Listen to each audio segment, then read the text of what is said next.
Thank you, Mr. Mohan.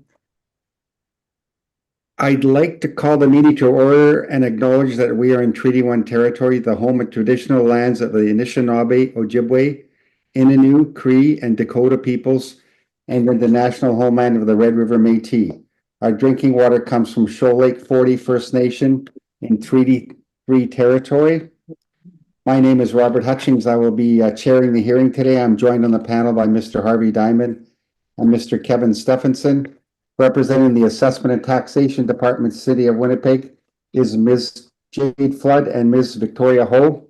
Our administrative personnel is Zachary Mohan, To the Zoom participants of the hearing, please note you are placed in the waiting room until your property is called upon.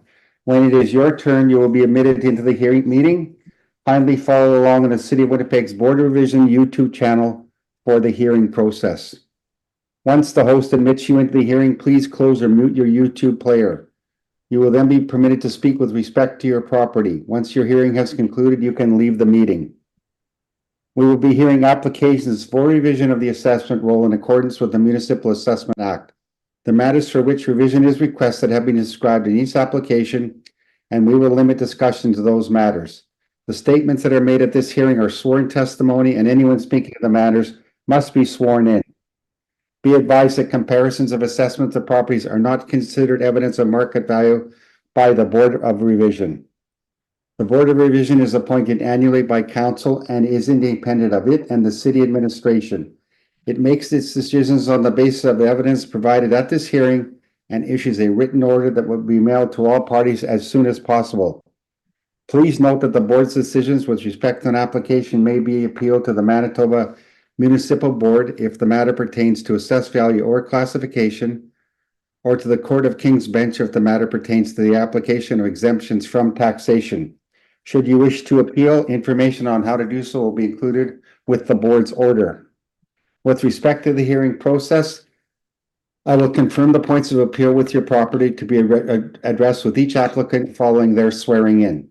We will then have the assessor's testimony followed by questioning that the applicant and the board may have, and then the applicant's testimony followed by questioning by the assessor and then the panel. Each side will have an opportunity to summarize if they wish. Once all of the evidence about an application has been brought forward, the applicant may leave. The process will repeat for each item on the docket today. The session will close after all the applications have been heard, and the board will deliberate in private and make its decisions based on the evidence presented here today. You will receive the board's decision by registered mail as soon as possible. As information, all public hearings are live streamed, recorded, and will be part of the public record. Today, we will be hearing items 1, 2, 3, 5, and 6 on our docket today. Mr. Mohan, please affirm the assessors and the applicant's testimony. Of course, Mr. Chair. Madam Assessor, please stand. Please state your full name. Victoria Ho. Do you affirm that the evidence you're about to give at this hearing is the truth, the whole truth, and nothing but the truth? Yes, I do. Thank you. You may be seated. Madam Assessor, please stand. Please state your full name. Please, Jade Flood. Do you affirm that the evidence you're about to give at this hearing is the truth, the whole truth, and nothing but the truth? I do. Thank you. You may be seated. Mr. Applicant, please state your full name.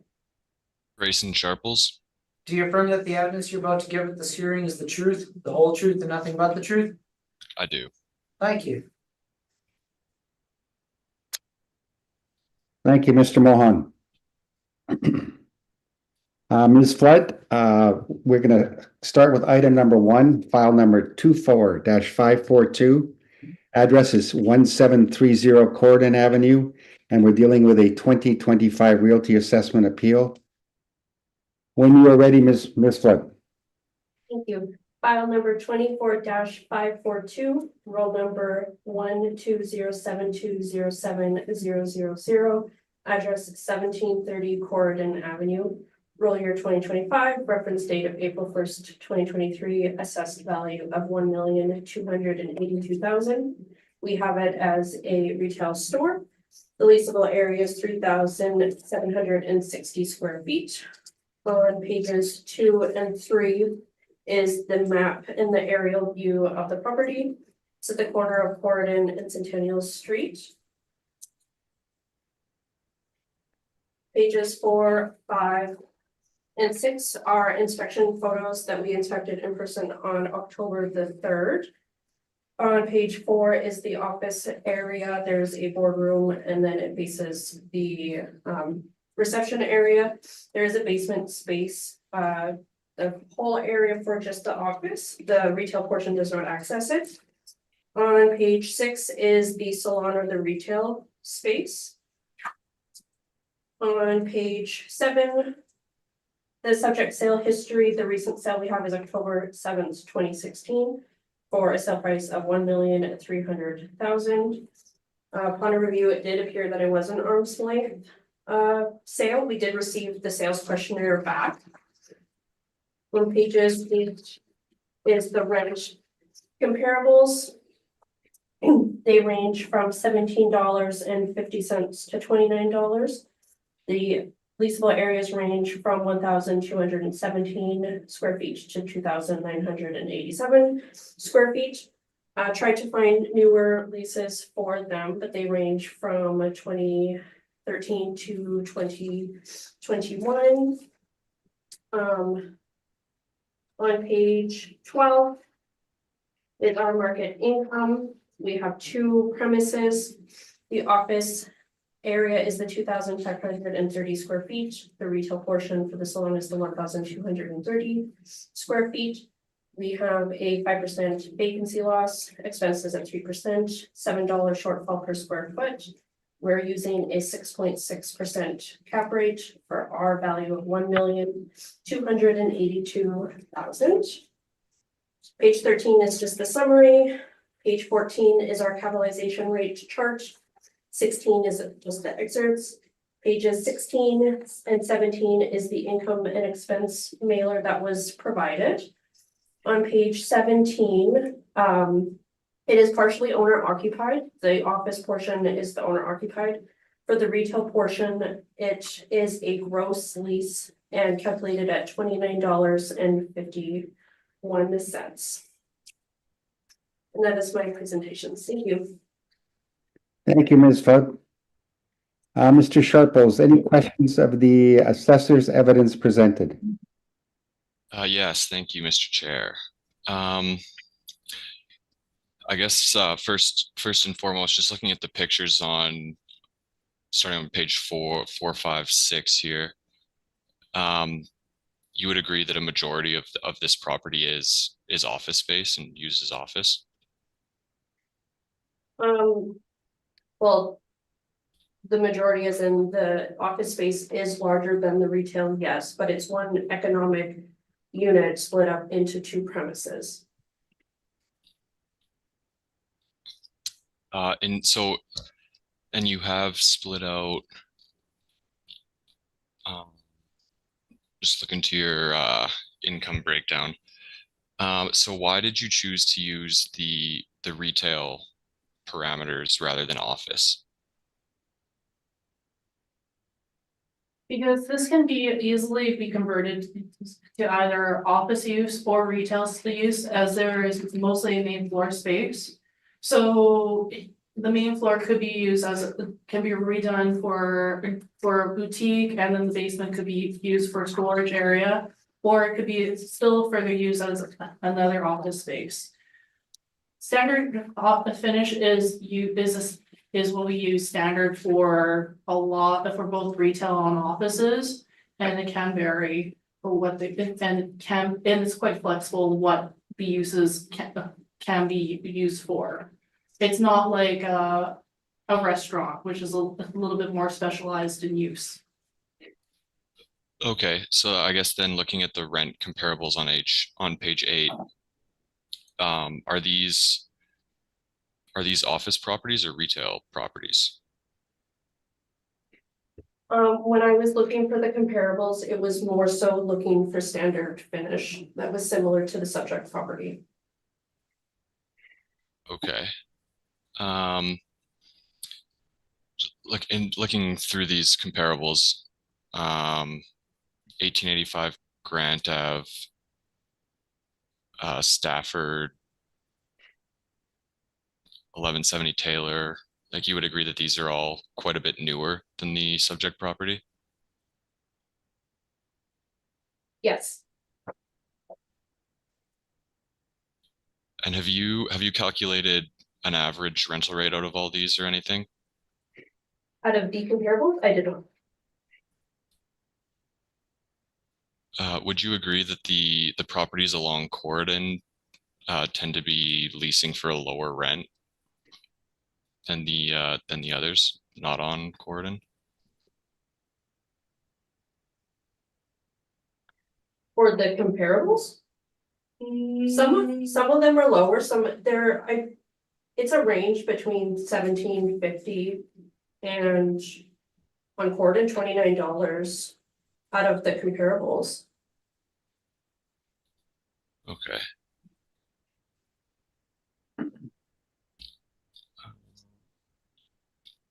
Their ages range as well. Okay, I think that's all my questions. Thank you. Thank you. Thank you, Mr. Sharples. Mr. Stephenson, any questions of the assessor's evidence presented? No questions, thank you. Thank you. Mr. Diamond, any questions of the assessor's evidence? Yeah, Ms. Flett, you indicated that the actual rent or lease in place for the retail section has a gross lease of $29.51. Have you netted that out? I did not know. Do you have any idea what the net would be if you tried? No, they put the expenses all together for the entire building, so both the owner occupied and the salon, the rented for the tenant were all combined for the expenses, so we were not able to net it out. So you chose not to try to net it out, okay.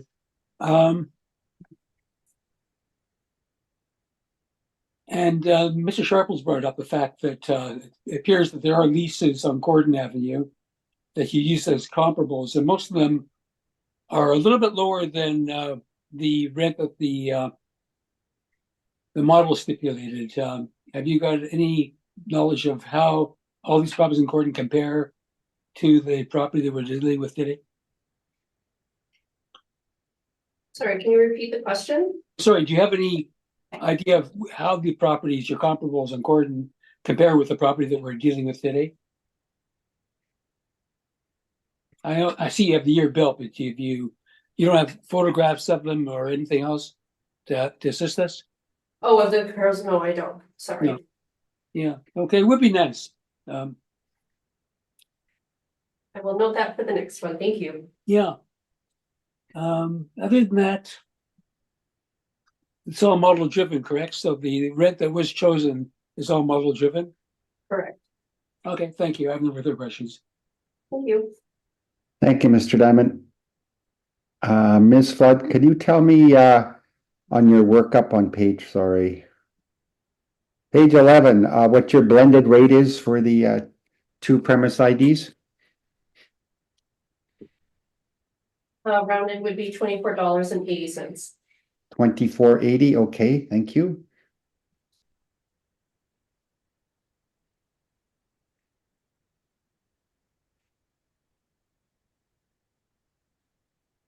And okay.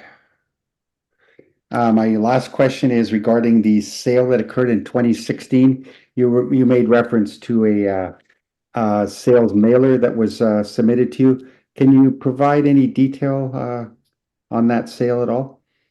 I didn't bring any information, just upon a brief review, it looked like it was an arm's length. It wasn't an associated sale. It was associated or It arm's was length? not, it was not. It appeared it was an arm's length. Oh, it was not. Okay, perfect. Thank you. Thank you. And that was determined from the your quick review of the sales questionnaire. Is that right? Right, correct. Perfect. Thank you. That's all my questions. Mr. Sharples, bear with us 1 second while we get to your brief, please. Yep.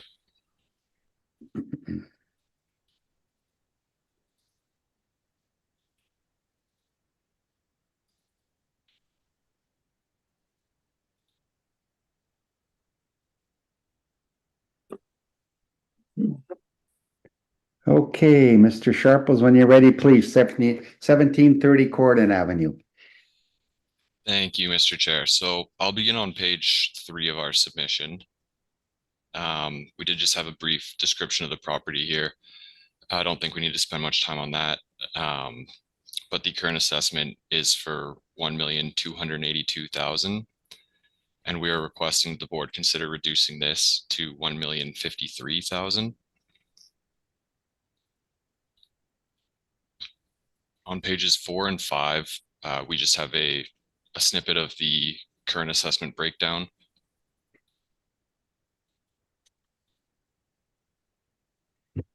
And on page 6, we have a summary of our request. So this property is about 2/3 office. It is being used by the owner, Cascade Financial Group. And so we believe that this should be split apart and the office portion should be assessed as an office. And so that would use the vacancy, operating costs, and capitalization rate for office properties. So from this, we are requesting a blended rental rate of $21.02 per square foot. And then we are requesting a vacancy rate for office properties of 6%. And that does come from the City of Winnipeg guidelines for the valuation of income producing properties. Same thing with the operating costs. So we're requesting that office portion use $8 a square foot for operating costs. And then capitalization rate for the office portion, we're requesting 6.75%. And so that those office parameters combined with the retail portion is how we've calculated our requested value of $1,053,000.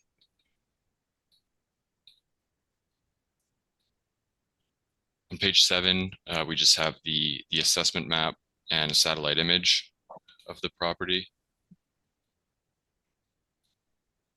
And page 8 is some street view photos.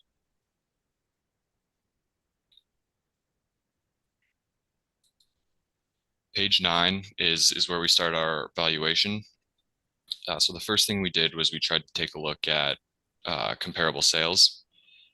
So with the current assessment, the value's at about $341 per square foot. These are sales of similar properties that have been classified as a store. And based on this, the current assessment value appears to be too high and should be somewhere closer to $230 per square foot based on the average of all these. We do acknowledge that the one on Keewatin here is quite a bit lower. So if we remove that and take the average, we get $260 per square foot. And then our requested value would be $280 per square foot. So we believe that this does align more closely with these comparable sales.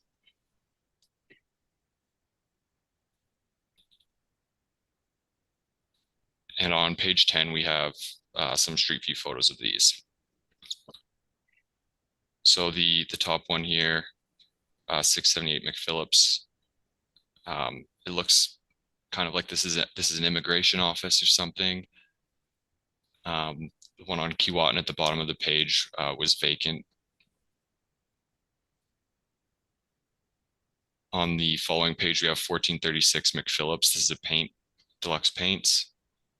And then 270 Salters, a convenience store. So they aren't the most comparable in terms of being split between office and retail. They have, however, been classified the same as a retail store. And so that's why we've chosen those sales. Page 12 is where we look at our rental rates here. So again, this has 2,530 square feet of office space. This is occupied by the Cascade Financial Group. So we've taken a look at some leasing comparables of office properties, and we get an average of $21.93 per square foot and a median of $21.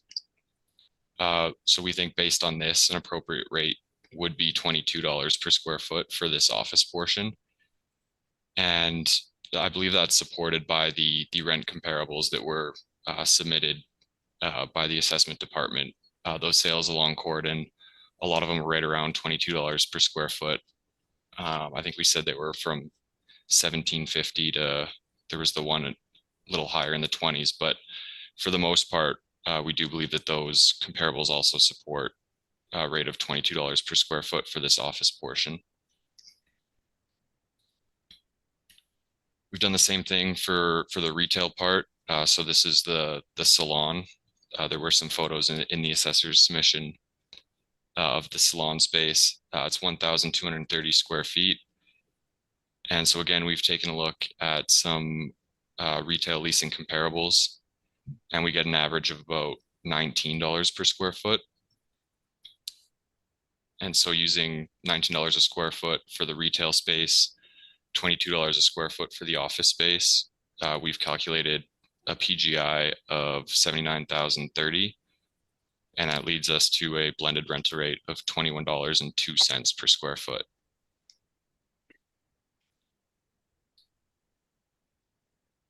Starting on page 13, we have photos of all these leasing comparables. So the first handful are the office rental rate comparables. And then beginning on page 15, it's 166 Osborne Street. At the bottom of that page, that's the first retail property we used.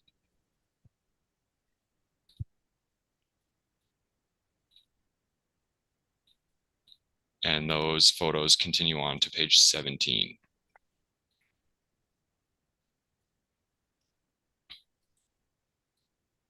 On page 18, we've taken a closer look at the office parameters that have been used. So at the top of the page here, we've taken a look at this chart that has been provided by the city of Winnipeg, showing all the cap rates they use, and then what's been reported by third-party providers, Colliers, CBRE, and Cushman.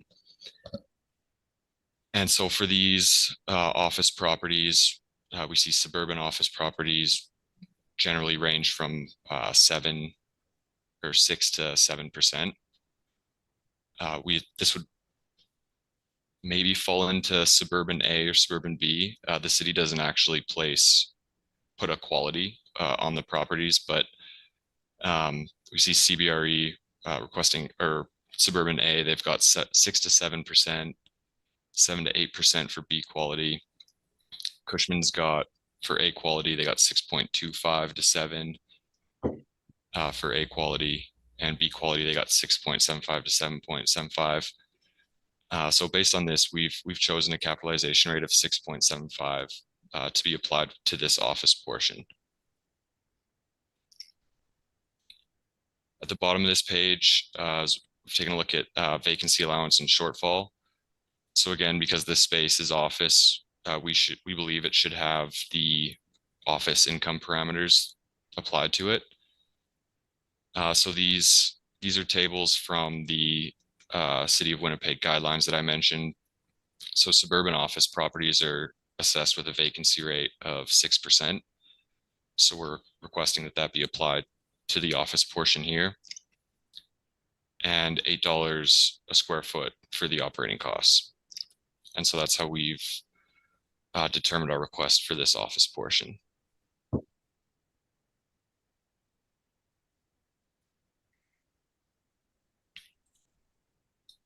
So to summarize, on page 19 here, we are requesting that this be further split into office and retail. The property is about 2/3 office space. We believe it functions more as an office space. So we've split it up by the square footage of the space type, and we're just requesting that the office parameters be applied to the office portion and the retail parameters to the retail portion. So from that, we are requesting the blended rental rate of $21.02 per square foot, the vacancy of 6% and operating costs of $8 per square foot for the office portion, and a cap rate of 6.75 for that office portion. So again, we would ask the board to consider reducing the value to $1,053,000. And then on the following pages, we've just included the notice of hearing and the City of Winnipeg guidelines that I've referenced a few times. And with that, I conclude the presentation and welcome any questions. Thank you, Mr. Sharples. Excuse me. Do the assessors have any questions of the applicant's evidence presented? Yes, for your page 12, for the office, what comparable would you say is the most similar to the subject property?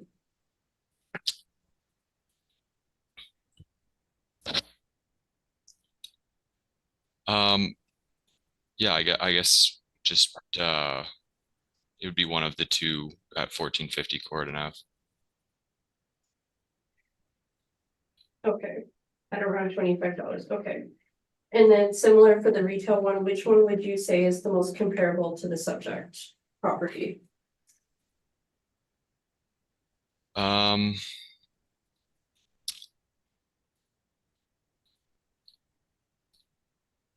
would probably go with I'd probably say 1266 Pembina Highway. I mean, it's a little newer and the square footage isn't great. Isn't super comparable. But just looking at our photos on page 17, it just looks kind of similar to the subject property. I mean, it looks like we do have a couple restaurants in there, and it looks like it could be used as office space. So it does look kind of similar in that what this building could be used for looks fairly similar to the subject.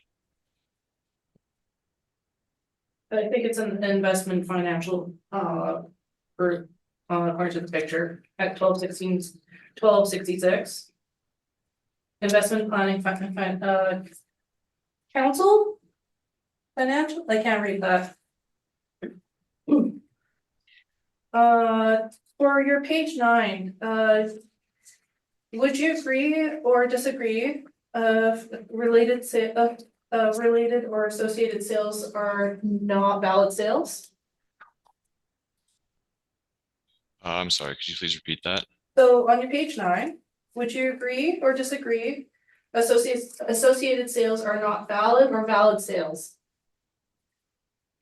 Yeah, I would agree. They're not, that they're valid or they're not valid? I would say they're generally not. Okay. Are you aware that 678 McPhillips is an associated sale? I was not. We get our sales information from the Johnson report. Okay. So we don't have access to sales ARFIs or anything. So no, I was not aware. Okay. Would you include this, now knowing that you are aware that this is an associated sale, would you include this for analysis?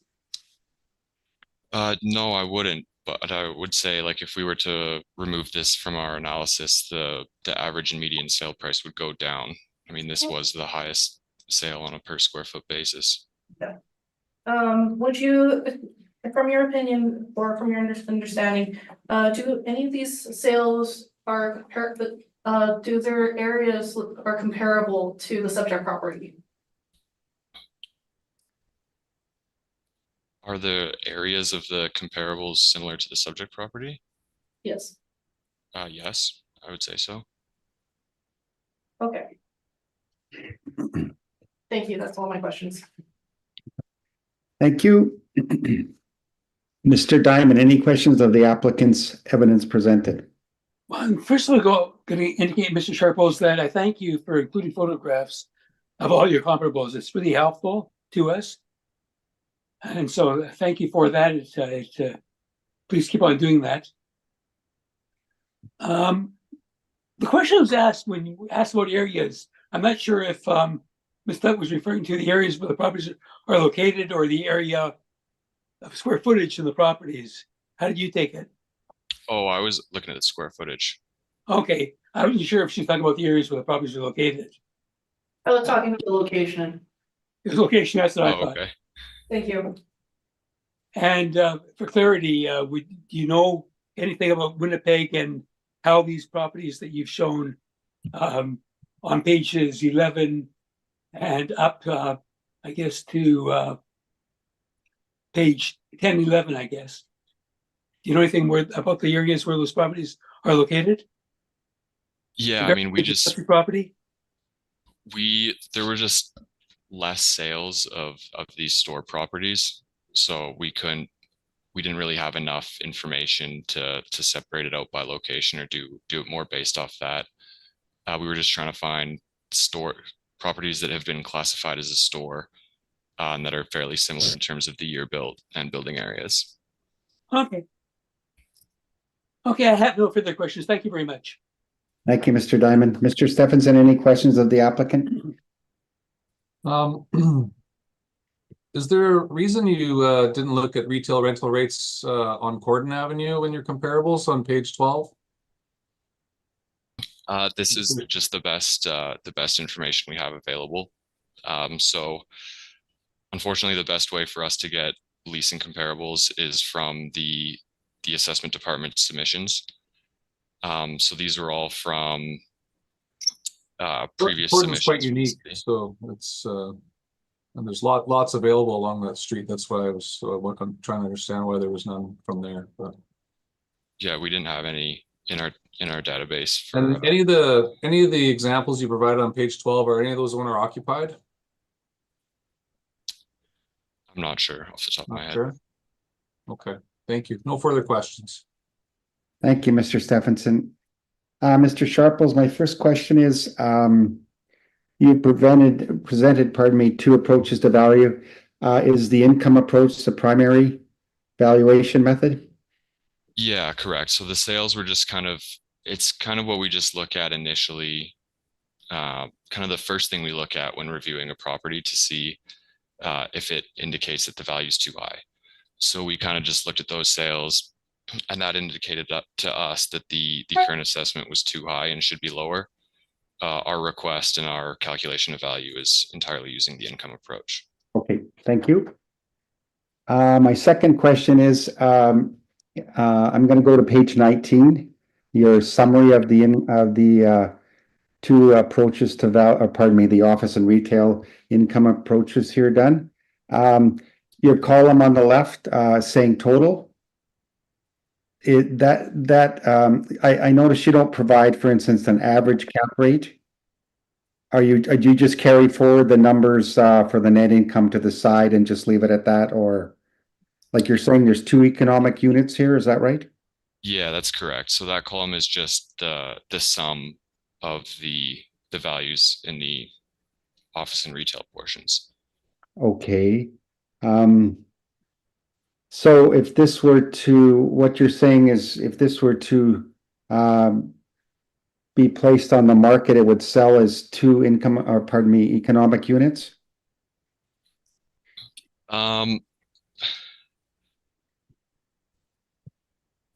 Potentially. I mean, since 2/3 of it is being used as office, we just felt that some of those office parameters should apply.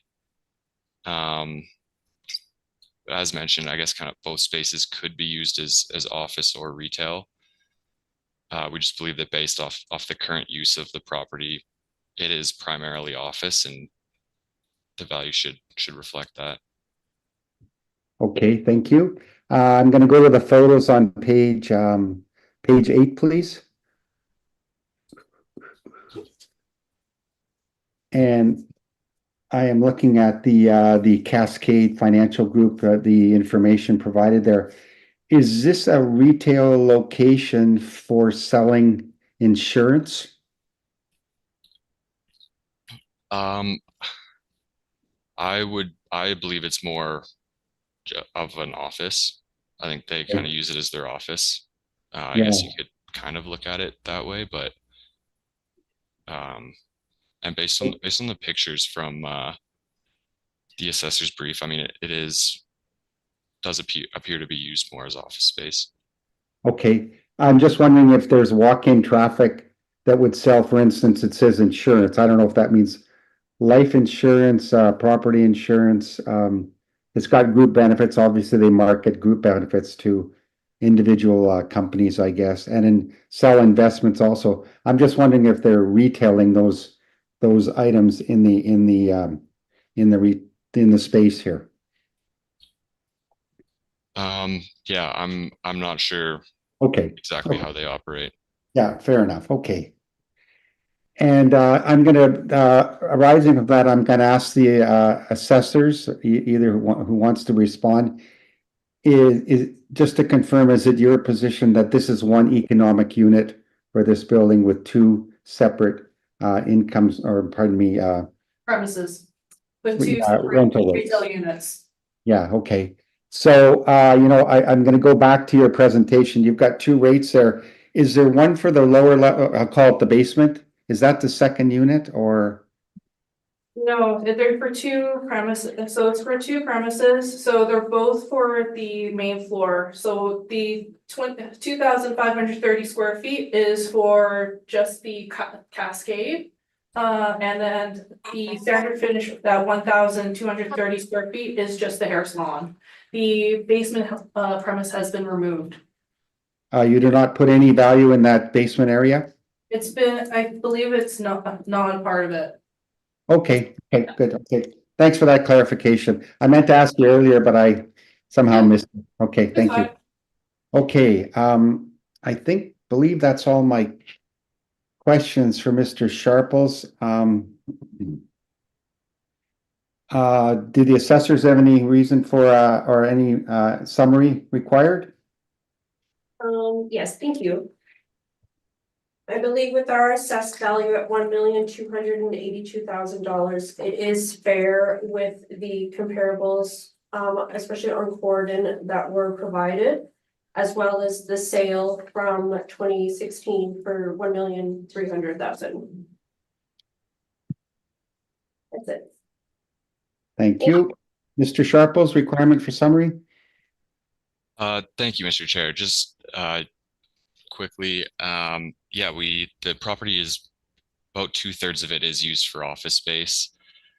We do believe the property functions more as an office space and should have some of those income parameters applied. And we do believe our rental rate that we've used of $22 per square foot for the office portion is supported by the assessor's rent comparables along Corridor Ave. A lot of them do support that $22 a square foot. Thank you. Thank you, Mr. Sharples.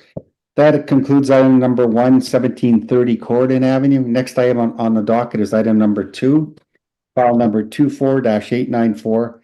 Address is 3230 Roblin Boulevard. And we're dealing with a 2025 realty assessment appeal. Ms. Flood, please allow us to get to your brief, please.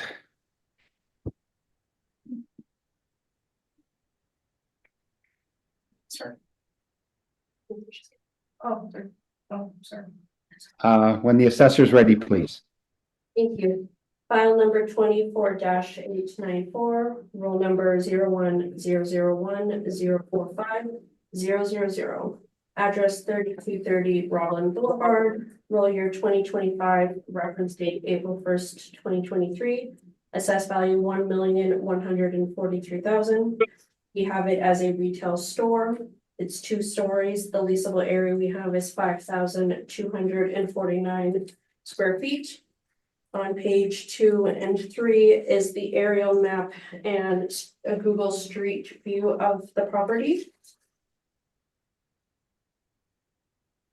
Similarly with the others, we did request an inspection of all of the properties for 3230.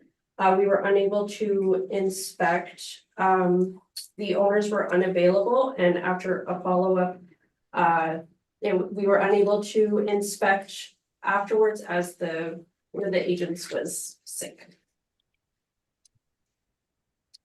Page 4. We have no recent sales. Page 5, the rent comparables. They range from $14 to $26. The area ranges from 1,009 square feet to 3,686 square feet. Again, trying to find leases that were newer. All generally try to find in the same area. Page 6 is our market income. We have it as 2 premises, again, standard finish. The first floor is premise 83 at 3,744 square feet. The second floor is the premise ID 31390 at 1,505 square feet. We're using a 5% vacancy loss, 3% expenses, $7 shortfall per square foot, with a 6.6% capitalization rate with an estimated value of 1,143,000. Page 7 is the income summary. Page 8 is our capitalization rate chart. On page 10, 11, and 12 is the income and expense note that was provided. It is fully owner occupied. And that is my presentation. Thank you. Ms. Bud.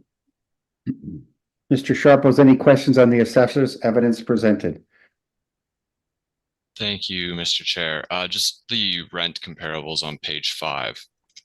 So I noticed the two at 3900 Grant Ave are quite a bit higher than the comparables.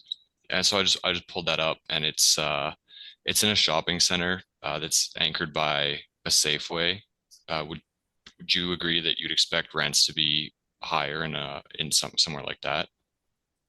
I would not necessarily agree. Okay. That was my only question, Mr. Chair. Thank you.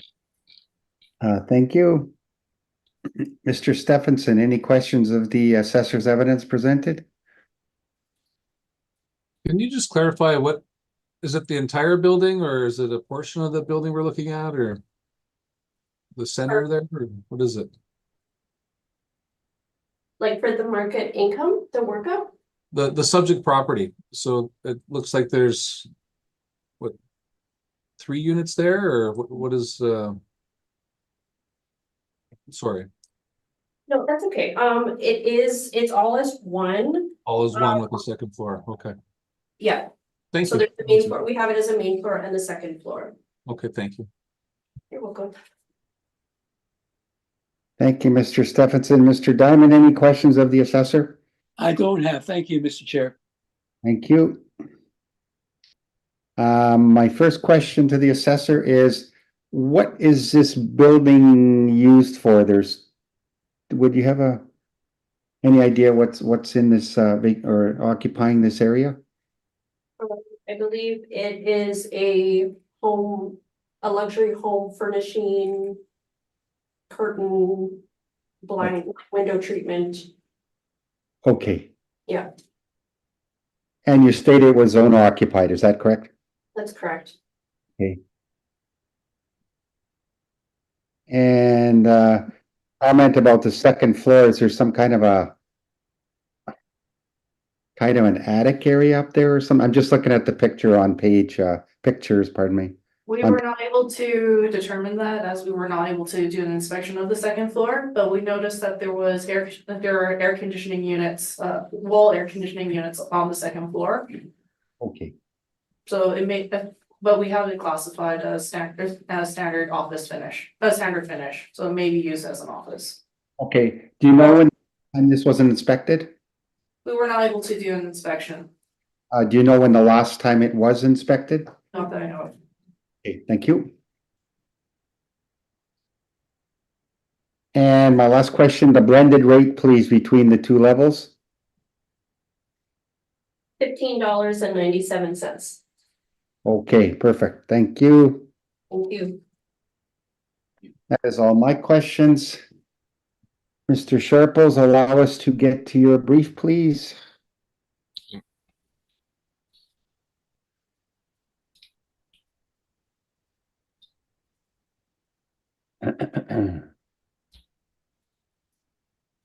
Mr. Sharples, when you're ready, please. 3230 Robin Boulevard. Thank you, Mr. Chair. So once again, I'll just begin on page 3.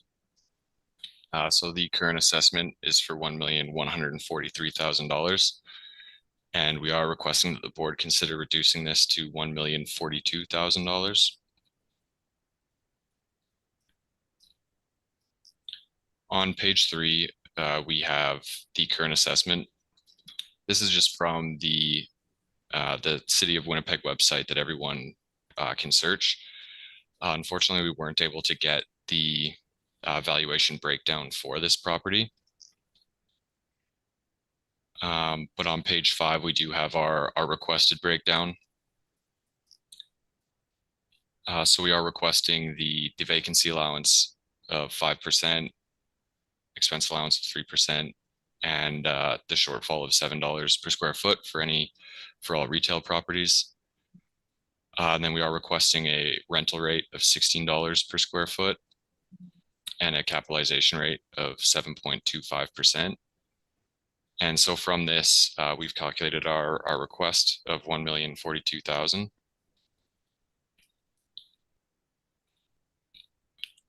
Pages 6 and 7, again, we just have the assessment map and satellite image.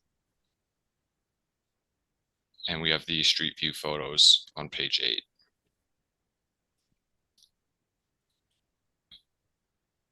So page 9, once again, first thing we do is take a look at the sales. So the subject has been assessed at a value of $217.76 per square foot. In looking at the sales, we see values ranging all the way from about $100 per square foot to $230 per square foot. So from this, we've taken a look at, so we think the ones along Academy are superior to the subject property, and the one on Keewatin is inferior. So we have taken a look at that on the following page, but we'll say the property at 3411 Roblin Boulevard, the first one there, would be the most similar to the subject property. It's very similar in terms of location, size. And this was at about $102 per square foot. This was from 2015, however. So we do acknowledge that the market has changed since then. But based on these comparables at Academy being superior, Keewatin one being inferior, we do believe that a reasonable value would be somewhere around $200 per square foot. And so on page 10, we've taken a look at these again. So this is just to kind of show that the properties on Academy are superior to the subject on Roblin. So in the top table here, we have 408 to 416 Academy. This sold for $257 per square foot on March 7th, 2017. And then another store property sold the same day at 3670 Roblin for $150 per square foot. So $100 per square foot less than the one on Academy. And the table down here, we have a couple sales, 569 Academy, 565 Academy, sold in 2016. And then we have a couple more on Roblin that sold 2014, 2015. And again, so the two on Academy, 241 a square foot, 259 per square foot, quite a bit higher than the two on Roblin. So we do believe that this shows that the comparable sales on Academy, they did sell for a higher value per square foot than the subject, but we do believe these are superior. And based on the paired sales on page 10, it's could be $100 to $150 per square foot less value than the ones on Academy. On page 11, we've just mapped out the locations here. So 3230 are subject properties, the purple, and we see 3411 right beside it there.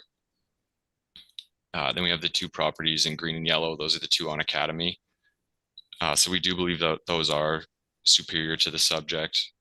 And then the blue marker there, just east of the airport, it's further away. That's the one on Keewatin. We did say that this is inferior to the subject property.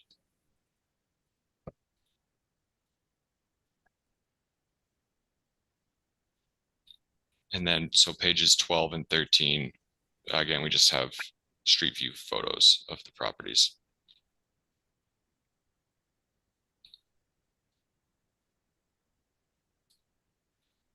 On page 14, we've taken a look at the rental rate. So we've reviewed leasing for similar properties, and we've determined that rate of $16 per square foot would be reasonable for this. Again, I'll mention that we did not have access to the valuation breakdown for this property, but as mentioned, the city has used a blended rental rate of $15.97 per square foot. So we are requesting, or our calculation uses a very similar rental rate to what has been assessed. So a handful of these comparables we've used are 2022 lease listings. So 2145 Portage at the top there was a listing. They're asking $18 a square foot for it. 6640 Roblin, another listing for $13 per square foot. And then 1079 Autumnwood Drive was listed with an asking rate of $16 per square foot. The remaining are leases. They range from $12.25 to $17 per square foot. And so based on all that, we've used a rental rate of $16 per square foot to calculate our requested value. And this does align with the actual assessed rental rate.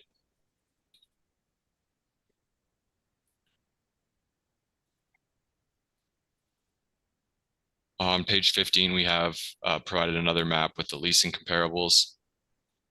So it looks like it was cut off in the legend of the graph there, but it is that the pink dot is the subject property. We've got 3505 Roblin that's right by it. And then the remaining comparables are all kind of along Portage Ave, or we think kind of similar, would be a similar area to the subject.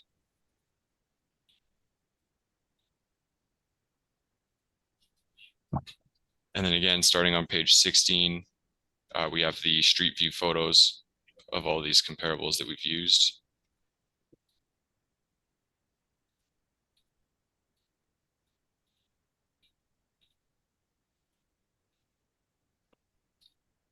And those photos continue all the way through until page 20.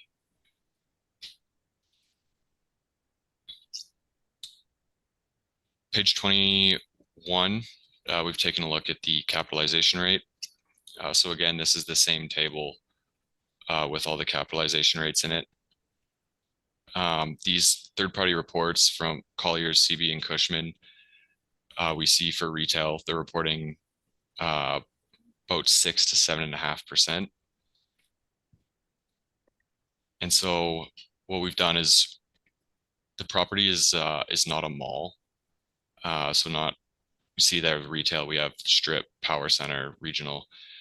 So from that, we think this should be the top end of the range because there would be more risk in a single retail unit. And so from that, we've chosen to use a cap rate on the upper end of the range at 7.25%.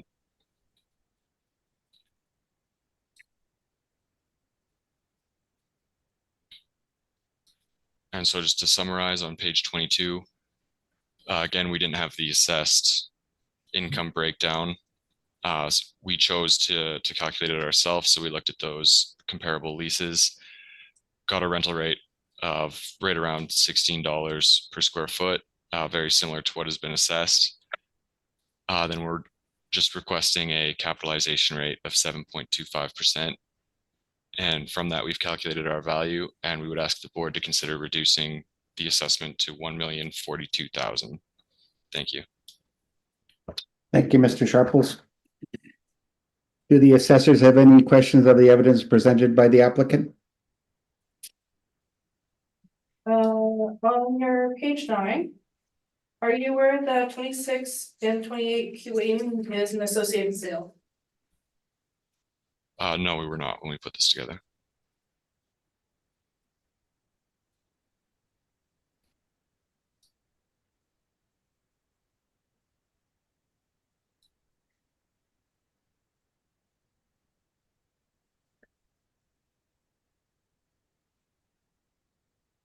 And one more question, where did you get your sales information? Because the building areas are a little different from what we have on record. Yeah, this is from the Johnson report.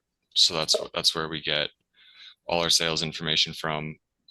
So we pay for that, and the information is provided to us there. And these are just the building areas that are listed in that.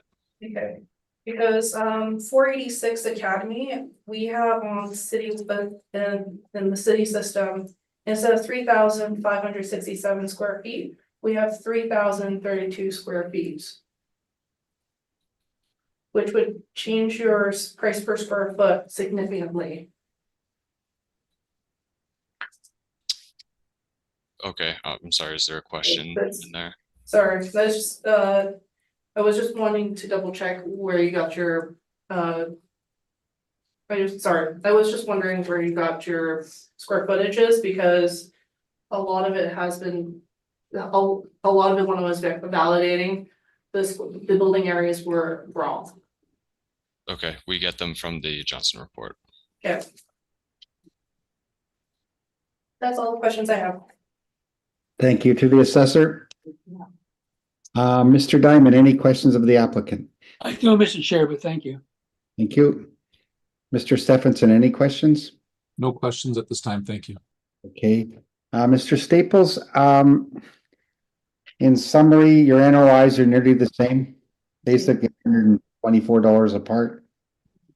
The difference is in the cap rate. I'm wondering where you got that 7.25%. I think you pointed out, but I didn't quite see it on the chart, on the city's chart, I guess, that you provided. Yeah, we chose, so from the Collier, CB and Cushman just reported from 6% to 7.5%. We went with 7.25, just because we wanted to do something on the higher end of this range, because it is just the single retail unit. So we believe that there's more risk in a single retail unit than there would be in a shopping center or regional mall. Okay.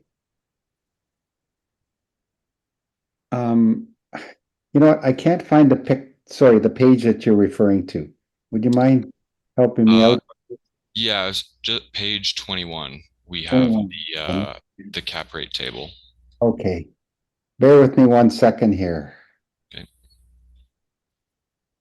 And my question is, the category that you chose, if I remember correctly, you said you went with there's 3 categories there under retail, is that right? Yeah.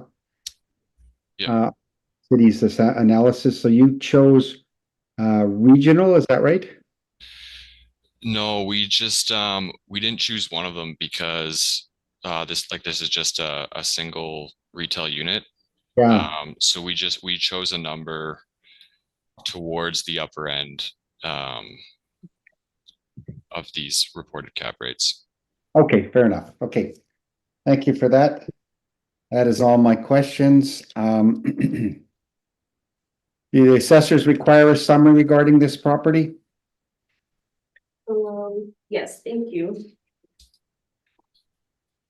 So with the assessed value at $1,143,000, we think that it is fair given the rent comparables, but it doesn't appear that the issue is within the rental rates. I feel like our capitalization rate at 6.6% is fair. I don't believe that it being a single tenant would warrant a higher capitalization rate. I don't feel like that would be more of a risk. And that's my summary. Thank you. Thank you, Ms. Fogg. Mr. Sharples? Not really much need for summary. Thank you, Mr. Chair. Thank you. That concludes item number 2, 3230 Roblin Boulevard. Next item on the docket is file number 24-929. Address is 749 St. Mary's Road.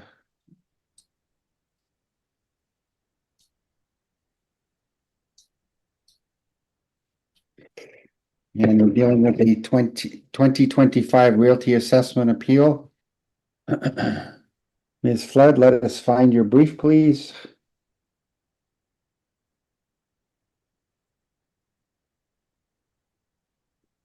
Ms. Flood, when you're ready, 749 St. Mary's Road. Thank you. File number 24-929, roll number 080018000000. Address 749 St. Mary's Road, roll year 2025, reference date of April 1st, 2023. Assessed value 965,000. We have it as a retail store. It's 2 stories. It was built in 2011. We have a leasable area of 3,443 square feet. Pages 2 and 3 is the aerial view and the street view of the property. Note as well with this one, we did request an inspection, but similarly to the one on Roblin, that the owners were unavailable, and then after a follow-up, the agent was unavailable to do a inspection of the property. On page 4 for the subject sale history, the most recent one we have for September 4th, 2008 for 349,000. That was prior to it being demolished and built new as a retail store. On page 5 is the rent comparables. They range from $19 to $24. The area ranges from 1,150 square feet to 2,575 square feet. On page 6 is our market income. Again, we have 2 premises, the main floor and the office space that's upstairs. Premise 33089 is the retail portion of 2,478 square feet, and the office space upstairs at 965 square feet. We have a 5% vacancy loss, 3% expenses, shortfall at $7 per square foot, a capitalization rate of 5.95% for the value of 965,000. On page 8 or 10, 11 is the income and expense mailer that was provided. On page 11, you'll see the retail portion. It is triple net. It is $23 reported. For the office space, they're the remaining 3 ones that are, they're calculated out as $27.28. And again, because we didn't inspect, we have it as 1 unit for the upstairs, not 3 separate. If we inspected, then that would have been something we were able to verify. And that is my presentation. Thank you. Thank you, Ms. Flood. Mr. Sharples, any questions of the assessor's evidence? No, I don't have any. Thank you, Mr. Chair. Thank you. Mr. Stephenson, any questions of the assessors? No questions, thank you. Thank you. Mr. Diamond. Yes, I noticed on this property that the model shows a cap rate of 5.95, which is less than the property dealt with before. Do you know why the 5.95% cap rate was chosen? It takes into consideration of multiple factors, not only just sales across the city of a variety of data across the city, but given that it's a newer property that's built in 2011, it poses a lesser risk, so it doesn't merit a high cap rate. Also, you note that we also have the rental rates at $20 and almost $14 a square foot. Lower, typically, in some cases, typically lower rental rates and merit lower cap rates too. Okay, and I'm looking at the photograph that you have on page 3. And I see that to the left of the property is a parking lot. Is that part of the premises we're dealing with? On page, sorry, you said page 3? Correct. Yes, I believe that parking, it's behind the building, like if we're talking about at the back lane, it is a corner location. Okay, so that parking lot is part of the assessed property. Yes. Yes, Okay, that's my questions. Thank you. thank you. Nyman. My question to the assessor is, can I get the blended rate, please? For the income?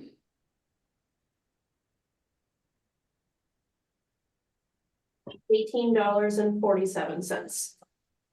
Thank you.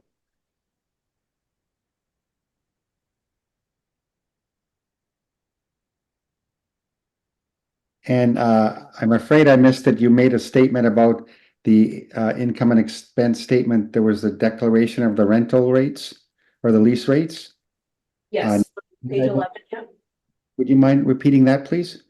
So for the main floor, the retail portion at 2,478 square feet, they're reporting $23 and it's a net rent.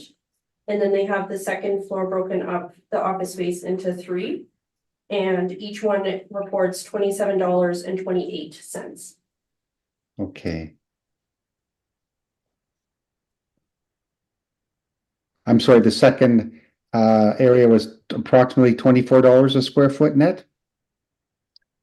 $23. 23. Yeah. Okay.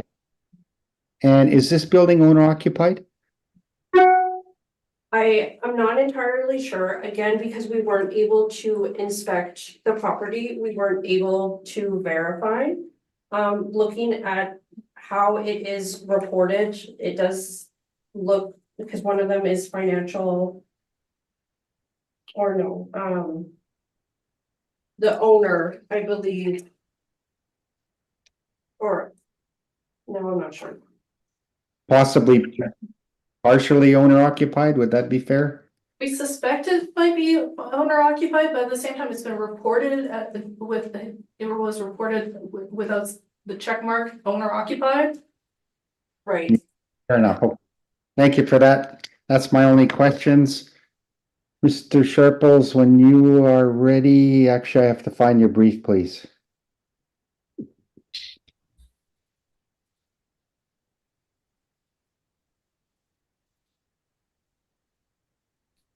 Mr. Sharples, when you're ready, 749, excuse me, St. Mary's Road. Thank you, Mr. Chair. Begin once again on page 3. And since it just came up, I can't answer. It is partially owner occupied. The office portion is them who own the entire building. So yeah, just on page 3, the current assessment is for $965,000, and we're requesting a value of $908,000.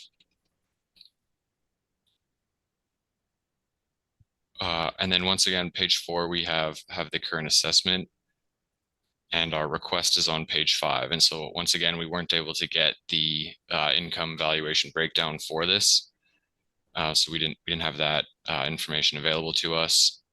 With that, we also can't tell the breakdown by space type. So for the office and retail portion. So we're just requesting a rental rate of $19 per square foot for the entirety of the space, the 3,443 square feet. And then we're requesting a capitalization rate of 6.5%. And that's how we've arrived at our value of 908,000.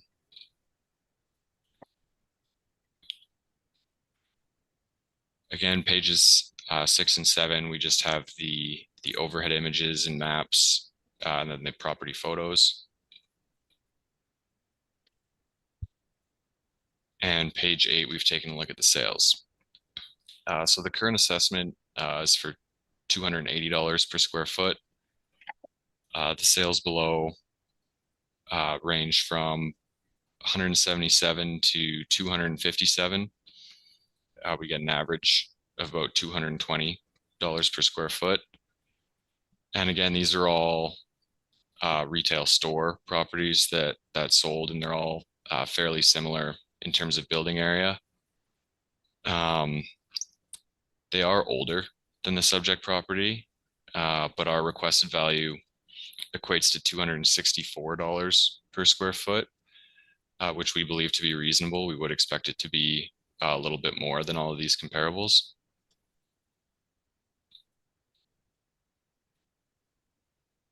And beginning on page 9, we have the street view images. So again, some of these have we have used in other submissions. They're just, we only have so many comparables of other store properties. And I will just mention that the last sale we've used, 751 St. Mary's. This is right next door to the subject property. It's 4,217 square feet. It is older, but it sold in June of 2022 for $874,000, which was about $207 per square foot. And then the photo of that is just at the bottom of page 11. So we can see the left side of that photo is our subject. 751 is right beside it there.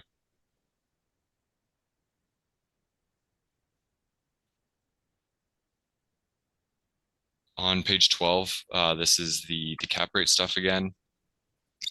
So once again, we've looked at the table here. Similar thing. This one's retail. We're requesting a lower rate than the last property, just because this property is newer. So again, the reports are generally between 6 and 7%. So we've gone in the middle at 6.5% for the capitalization rate.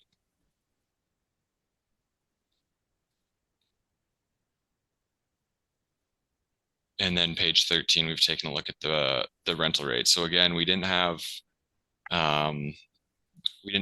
the valuation breakdown available to us when we put this together. So we did have to identify these sales, or these leasing comparables, sorry, that get us to an average of just under $19 per square foot. And so we have used $19 a square foot in our calculation. And we'll note that this is actually higher than that assessed blended rental rate of $18.47. So once again, no issue with the rental rate, and we've actually used a higher one to calculate our request. On the bottom of that page again, we have the leasing comparables, street view photos.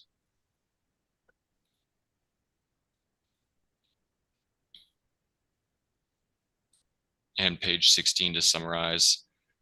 So again, we didn't know what the assessed rental rates were since we didn't have access to that. We did choose to use a rental rate of $19 per square foot. And then we've used a capitalization rate of 6.5%. And from that, we've calculated a value of $908,000. And we would ask the board to consider reducing the assessment to this amount. Thank you.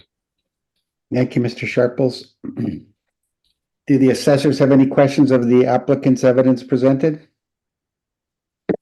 I don't have any questions. Thank you. I have no questions either. Thank you. Mr. Diamond, any questions of the applicant? I don't, Mr. Chairman, thank you. Thank you. Mr. Stephenson, any questions? No questions, thank you. Okay, thank you. And I have no questions either. That concludes item number 3, 749 St. Mary's Road. And Mr. Mohan, I'm going to ask that we recess for 7 minutes, please, for a break. Thank you, Mr. Mohan. I will now call a hearing back to order. Next item on the docket is item number 5, file number 24-537. Address is 1280 Pembina Highway. And we're dealing with a 2025 realty assessment appeal. I note on the assessor's brief that there was a request for non-cooperation from the assessor. So we shall start with that. Please, Ms. Flood. Okay, you want me to just read it into? Pardon me? You want me to just start reading it and then go into the non-compliant? Perfect. Thank you. File number 24-537, roll number 030915444600, address is 1280 Pembina Highway. Roll year 2025, reference date of April 1st, 2023, assessed value 1,563,000. We have it as a retail store. Leasable area is 13,696. We are seeking the penalties for the non-cooperation. If you go to page, 14 and 15 of my brief is the tracking information from Canada Post. The second set of mailers was mailed out June 9th, and on June 12th, it was signed for. And pages 16, 17, 18, and 19 is just the blank mailer that was mailed out.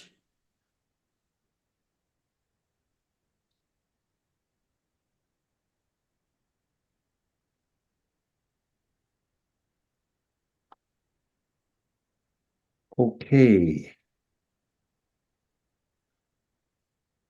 Just to clarify, page 19 is the proof of receipt with a signature on the Canada Post document. Pages 14 and 15. 15 is the tracking. Okay.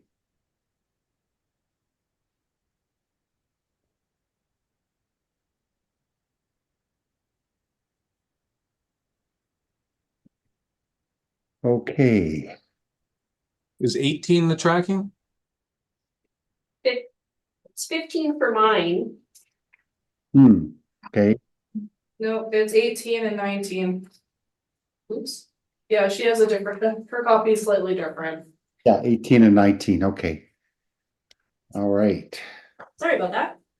That's okay. Okay. Mr. Sharples, any response to that request for non-cooperation? No, thank you, Mr. Chair. Okay. Mr. Stephenson, any questions from the assessor for the assessors regarding the request for non-cooperation? No questions, thank you. Thank you. Mr. Diamond? No, Mr. Chairman, thank you. Yeah, okay. And I have no questions either. Mr. Sharples, any comment you'd like to make? No, thank you, Mr. Chair. It appears this wasn't submitted. Okay, thank you. All right, we will recess and go in camera to discuss the presentations and response by both parties. Mr. Mohan, can you please remove the assessors from the room and the applicant from Zoom? Of course, Mr. Chair. Thank you, Mr. Mohan. I will now call the hearing back to order.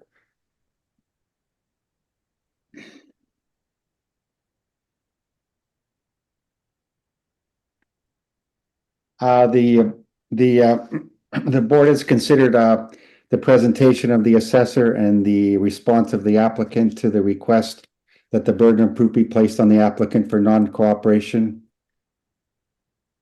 And it is our opinion that the request for non-cooperation be allowed. So, Mr. Mohan, that will put the burden of proof on you, and then we're going to ask you to begin with your brief, please, and let us find your brief, please. I think you mean Mr. Sharples, Mr. Chair. Yes, I'm sorry. Mr. Sharples. I have not found your brief yet. Bear with me. Yes. I guess I've been promoted. Where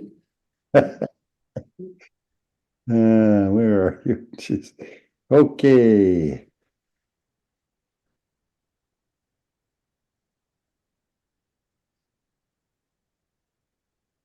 I'm searching for pages and talking. How's that? That's my excuse.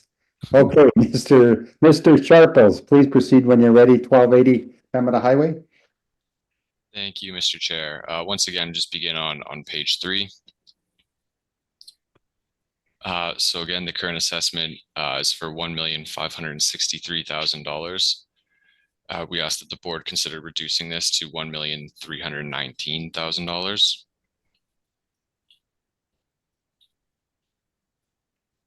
On pages 4 and 5, we have the assessed valuation breakdown.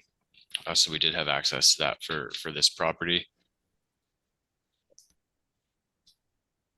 And our request is on page 6. So for this, we are requesting a blended rental rate of $8.22 per square foot. No changes to the cap rate on this one. So keeping that at $750. And that's how we've calculated our requested value of $1,319,000. As per usual, pages 7 and 8, we just have our assessment map, overhead images, and street view photos. So this is Curtis Carpets. They sell flooring here.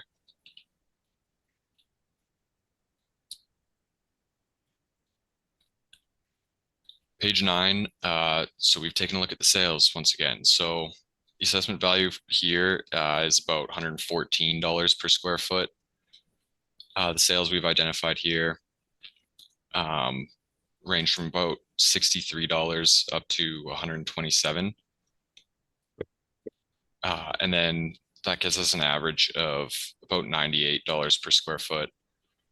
So we believe that the current assessment is too high and should be closer to that $98 to $100 a square foot range. And our requested value is $96.35 per square foot. So we do believe that this aligns more closely with the sales.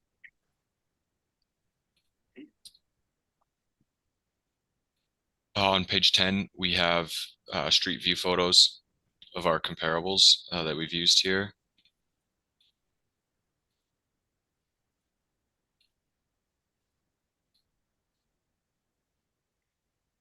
And on page 12, we take a look at the rental rates here. So at the top here, we've taken a look at the standard finish space. And I apologize, they're both labeled as standard finish here. The top part of the page is for the standard finish. The middle section is for the storage, which I'll get to in a moment. But this property has 9,338 square feet of standard finish space. We believe that this property operates more like an industrial business property. So the main floor here is kind of split between the storage area and the showroom space. So we've tried to look at similar properties to determine what kind of rental rate should be used. And so we've got a few here. They range a little bit all over the place, range from about $6.4 to $13 per square foot. But we get an average of $9.50 per square foot. So the first one here, 43 Burnett Ave, was signed in January 2010 at $6.64 per square foot. This is a furnace repair, or a furnace and home services location. So we do believe it is somewhat similar to the subject that sells carpet. 874 Nairn, we got it $6.41 per square foot. Here they sell appliances and mattresses. 1856 DeVries, this is a newer property, but has a rental rate of $12 per square foot. They sell windows and doors at this place. And then 670 Nairn, $13 a square foot. This is also a carpet store. And we do have the street view photos further down in this document. Again, so the second table is for storage space. It's not standard finish, so there's 2,640 square feet of storage space. So we have 4 leases here. This is the Meadowwood ones, are storage space. The one on West Regent Ave, it's listed as lower level. We do believe it's like a basement storage space. But here we have rental rates from $6 a square foot to $9 a square foot, for an average of $7.75 per square foot. And so that's the rental rate we've used for the storage space. And then the basement, we have 1,718 square feet. We've used a rental rate of $2 per square foot. That's generally what the city of Winnipeg uses, something around that number for substandard basement space. I mean, we couldn't find comparable leasing to indicate what that would be, but we do believe that $2 a square foot would be reasonable for that space type. At the top of page 13, we've just provided a table just to show kind of how this blended rental rate was determined that we've based our request on. So again, we got the 9,338 square feet of standard finish at $9.50 per square foot.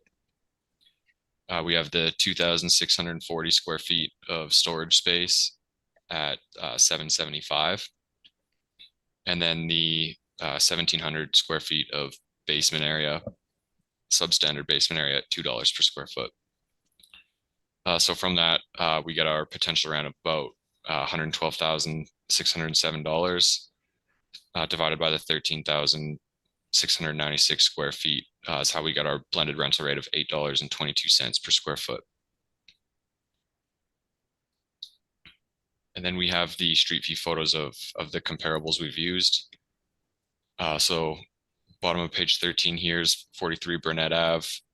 This is the furnace in home repair. The following page, we have 874 Nairn, and that was the appliance and mattresses I referenced. 1856 DeVries at the bottom. This was the windows and doors. And at the bottom, 670 Nairn is the carpet store.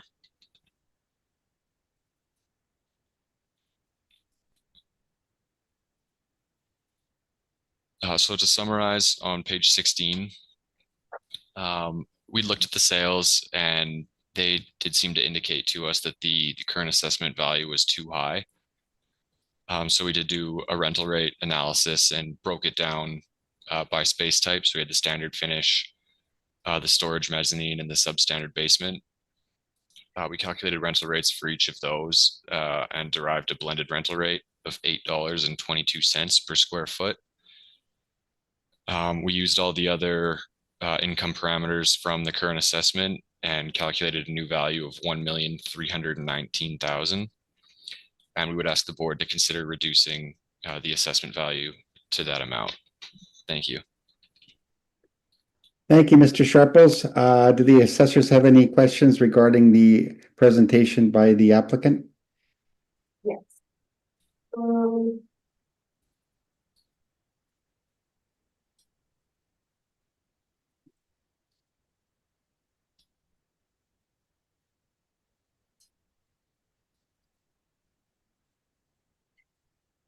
For your page 9, for your sales, is there any reason why you didn't choose sales that were around the subject property? I don't remember our thought process in choosing the sales. Again, I think this was probably just what we felt was most comparable and other properties that are classified as a retail store. So I think that's how those were chosen. So I do have rebuttal evidence for submission, and it's in regards to this particular page 9. If everybody has received that. We just need a minute there. While Mr. Mohan's sent the disseminating to the void, have you inspected this property? Personally, I have not. My colleague Carson has. Has he noted that mentioned to you the amount of office space used? No, he didn't mention the office space. Did he mention whether or not the storage and mezzanine spaces that you've identified as, were they heated or air conditioned? No, I'm not sure. Thank you. Thank you. So Ms. Ho, my understanding is you've got rebuttal evidence, is that correct? Okay. Yes, Deal with the rebuttal after we've heard presentations by both parties, okay? So we'll leave it till then. okay, sounds good. Thank you. Mr. Diamond, any questions of the applicant? Yes, Mr. Sharp, I was looking at your page number 9, and you showed the 5 comparables there. I noticed that some of them are, most of them are older. There's only one that is even the vicinity in age, and that's 173 Marin. So you notice that they are older properties that you're comparing? Yeah, they are. Yeah, this was the information we had available to us, and yeah, I guess that's all we were able to identify. Okay, and them, insofar as comparables for location is concerned, which one of those properties would you say is your best comparable to the location of the subject property? I'm not sure, to be honest with you. Yeah, I'm not familiar enough with the location of these properties. Okay, well, I'm looking at the photos as well. Which one would you say, if you look at the photo, is the best comparable to the photo of the subject property? Based on the photos, I would say the one like 929, 935 Nairn. So this is on page 10, the middle property. So again, we get our sales from the Johnson report. They had the year built listed as 1955. It does look like it's been renovated since. So I believe our subject property was built in the 50s as well, and then kind of renovated. So I would say that's our best comparable. Okay. Now looking at your comparable for rents, and we're looking at that information, I guess, on pages 12 and 13. Which one is your best comparable insofar as rent would be concerned to compare it to the property we're dealing with today? Yeah, it would probably be the one at 760 Nairn, just because it is another carpet store. It is a bit of an older lease, but yeah, just based on it both being used for flooring sales, I'd say that would be the best comparable. Okay, I'm looking at the photo of that you have on page 15, and this look like this building has a showroom in it, like the subject does it? It's hard to tell from this angle. It does look a little smaller, but there could be on the other side of the building, but I'm not sure. Okay, and I guess you're agreeable on the cap rate, so we're dealing with the basically your valuation. Okay, thank you very much. I have no further questions. Thank you, Mr. Diamond. Mr. Stephenson, any questions of the applicant? No questions, thank you. Thank you. And I have no questions either. So to the assessors, let us find your brief, please.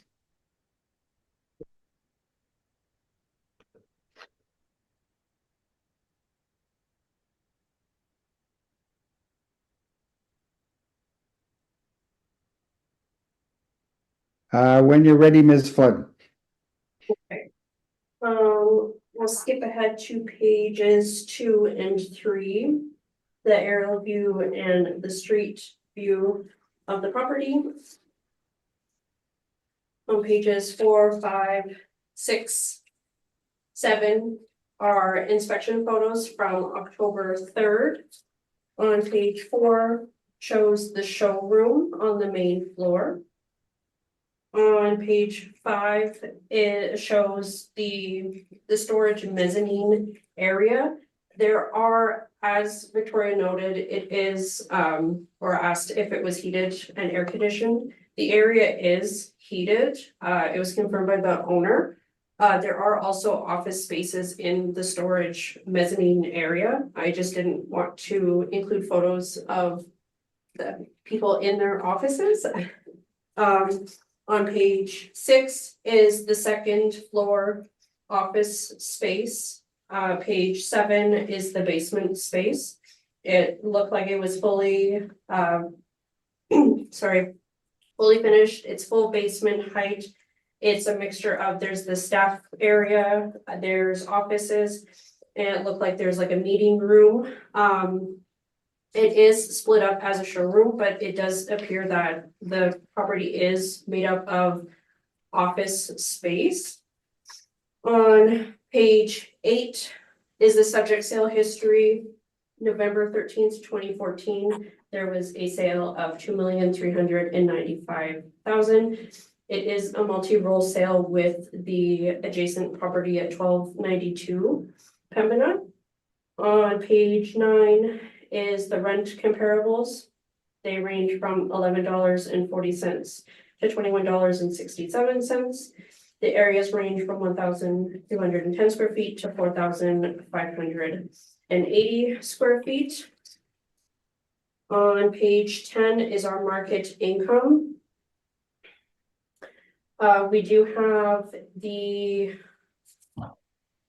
C6 storage mezzanine premise 28333 is the like warehouse, what they're deeming more industrial. We have that as 2,640 square feet at $5.15.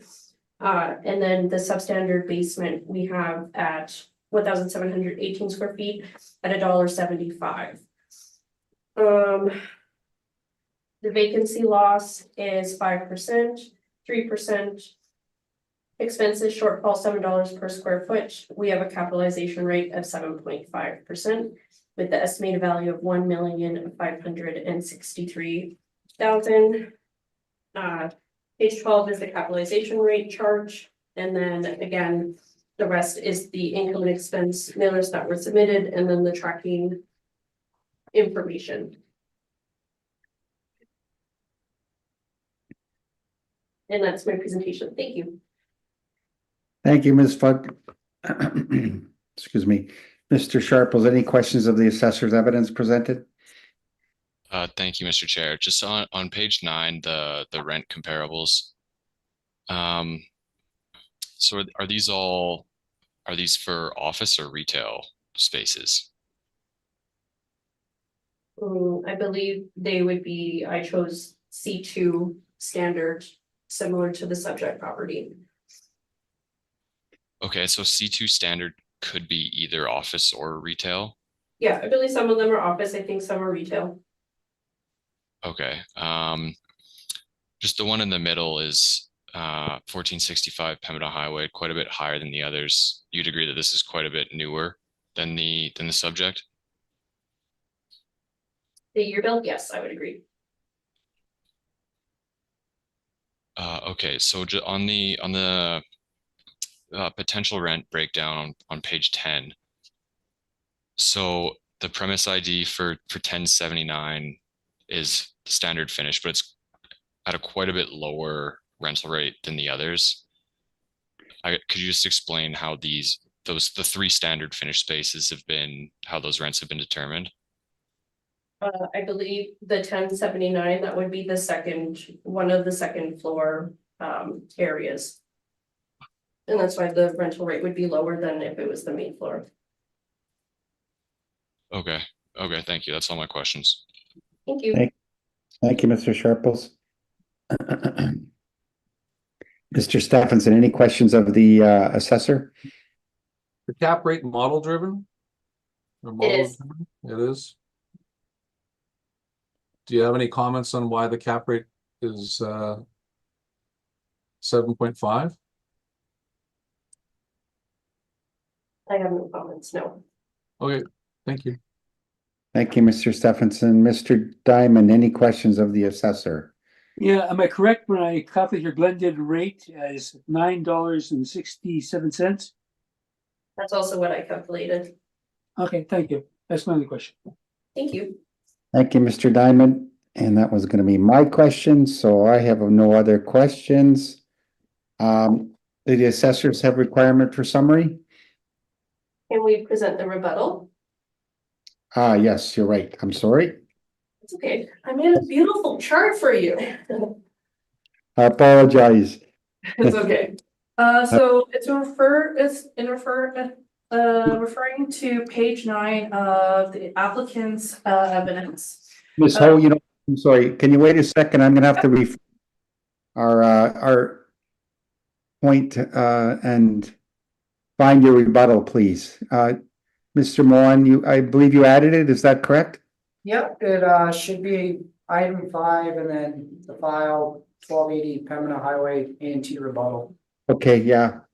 I And- apologize, Yes. I'm just gonna find that, okay? Yep.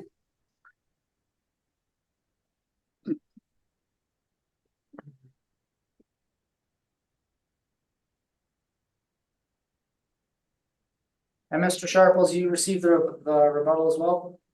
I did, yes, thank you. Perfect.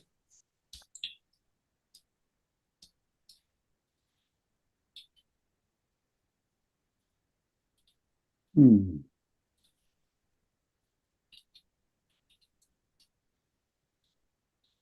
$10 minutes ago, that would be it, right? Hopefully.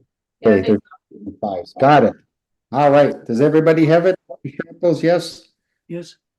Okay, everybody's got it. Miss Ho, when you're ready, please. Oh, yes. Okay, so we have, so it's in regards to the sale, chart on page 9 of the applicant's evidence. So I've noted that there are some discrepancies, of the sales that were noted.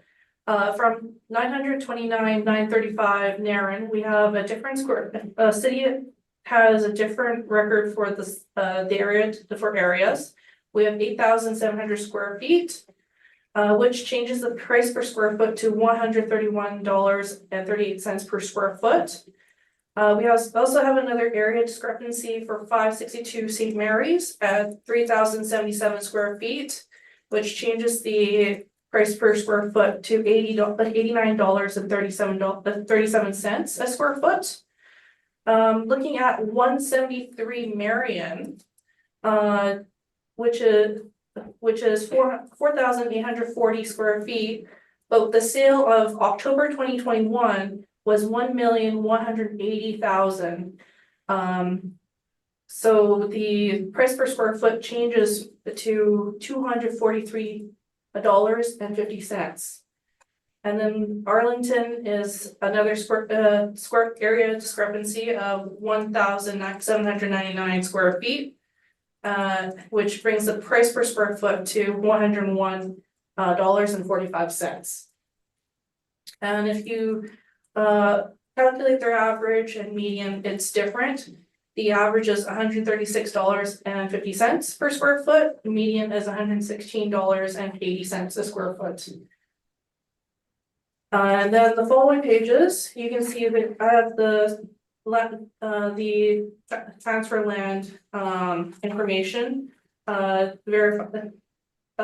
verifying for $1,180,000 for 173 Marion.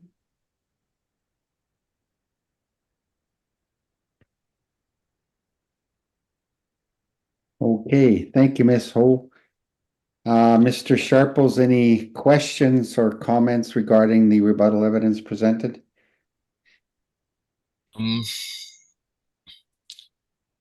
Just flipping through the last few pages of the document here.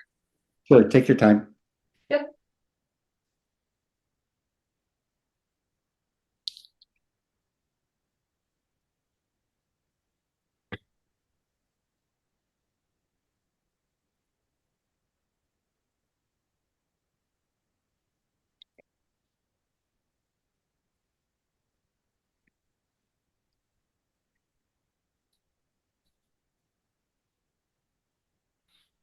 I guess just question on just on the first page. I mean, on the address.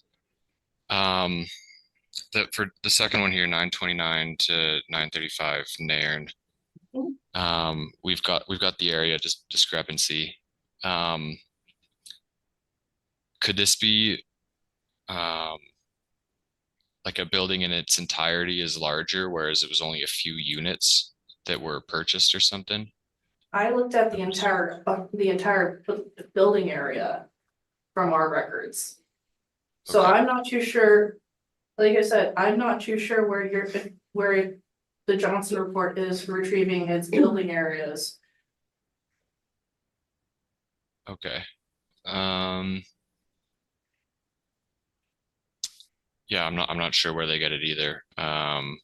So these are not leasable areas, these are actual building areas that we have on record. Yeah, I mean, it's possible that the Johnson report takes them from listing brochures or something. I'm not too sure. Some of them are fairly close in terms of area. Um, yeah, we'll make note of the price for 173 Marion. Again, we only put in the information that was listed in the report, but yeah, I have no questions. Okay, thank you. Mr. Diamond, any questions of the assessor's rebuttal? No, I don't, thank you. Thank you. Mr. Stephenson, any questions? No questions, thank you. Okay, and I have no questions either. Ms. Ho, I'm just gonna make just state something to you. It would really help if you would, in your notes, it says area discrepancy. If you wrote at that time what the difference is between, Okay. you know what I'm saying? Like whether you're as big or larger or something like that. So compare and contrast, yeah. I Yeah, understand. yeah, okay. Thank you. All right, that concludes the rebuttal. Now, do the assessors have any requirement for summary? Yes, thank you. So with our assessed value at 1,563,000, we feel that it is fair. I don't believe that the property is operating as mostly industrial. It is mostly office and showroom. I feel like our rental rates are fair and the sale price for the sale from, sorry, I don't remember, from 2014, I believe supports our value. As well, if I can note with the rebuttal with the change in the discrepancy with the sale price that affects the overall. I feel like with that change, it brings our area more in line with our value. Thank you. Thank you, Ms. Flood. And I apologize, Mr. Sharples, as you presented first, I should have let you go first, I guess, but anyway, do you have any summary, please? Thank you. Just very briefly. I mean, part of this main floor space is being split kind of between storage and showroom. So we're not saying it functions more as an industrial property per se, but kind of like an industrial business property. So we would say it should have, a higher rental rate than just an industrial warehouse. But it should have a lower rental rate than a retail store. So we do believe that for that area, $9.50 per square foot would be reasonable. And we would ask the board to take that into consideration. Thank you. Thank you, Mr. Sharples. That concludes item number 5, 1280 Pembina Highway. Next item on the docket is item number 6, file number 24-538. Address is 1292 1292 Pembina Highway. And we're dealing with a 2025 realty assessment appeal. And we do have a preliminary issue of request for non-cooperation by the assessor. To the assessor, I'm going to find your brief, please.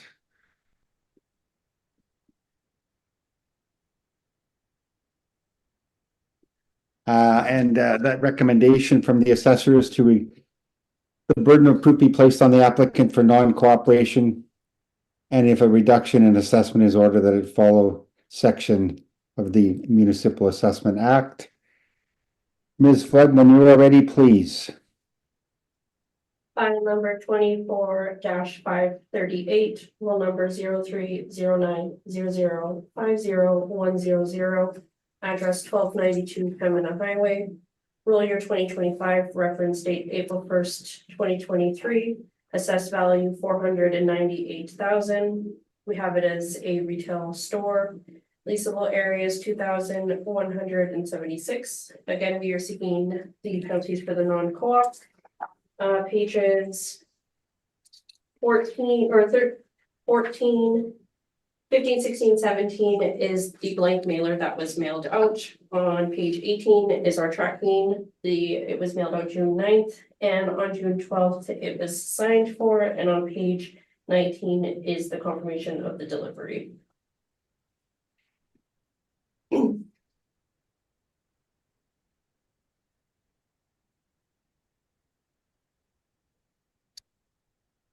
Thank you, Ms. Flood. Thank you. Does the applicant have any questions or comments regarding the request for non-cooperation? No, I don't. Thank you, Mr. Chair. Okay, thank you.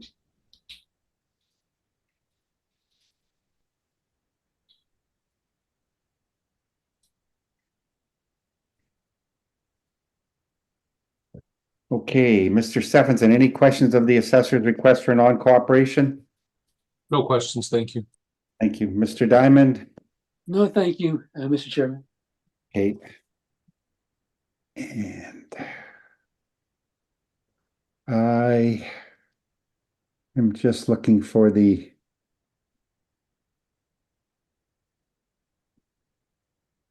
okay, perfect. All right, I have no questions either.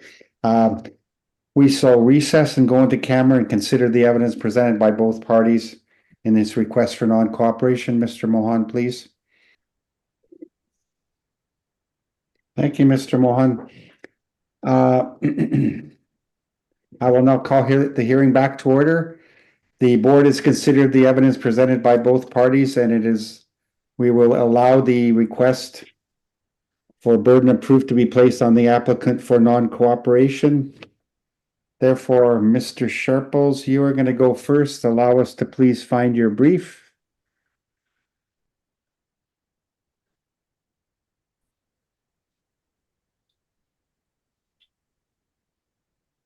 Mr. Sharples, when you are ready, please. Thank you, Mr. Chair. So once again, just beginning on page 3, the current assessment value is for $498,000, and we're asking the board to consider reducing this to $394,000.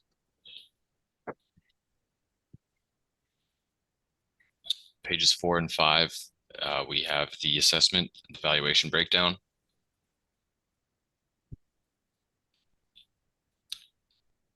And on page 6, we have our request. So we are requesting that a rental rate of $15 per square foot be used here. And we're requesting a capitalization rate of 7.5%.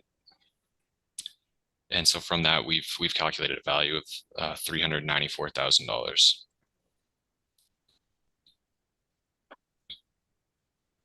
On page 7, once again, we have our assessment map and overhead map with some street view photos on page 8.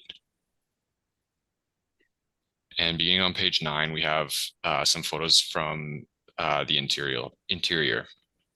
So I personally did not attend the inspection of this property. These were sent by my colleague Carson Horsburgh, and they just kind of show that this restaurant's in kind of rough shape. So the exterior photos on page 8, it looks to be kind of an older building, maybe starting to get a little rundown. And then the interior photos, it's just kind of outdated. There's on page 10 here, we've got frankly a disaster in what's maybe a storage room or something. Pages 11 and 12, kind of the stairwell. We see the floors, the walls. This restaurant's just not in very good shape. And these photos continue all the way through to page 23.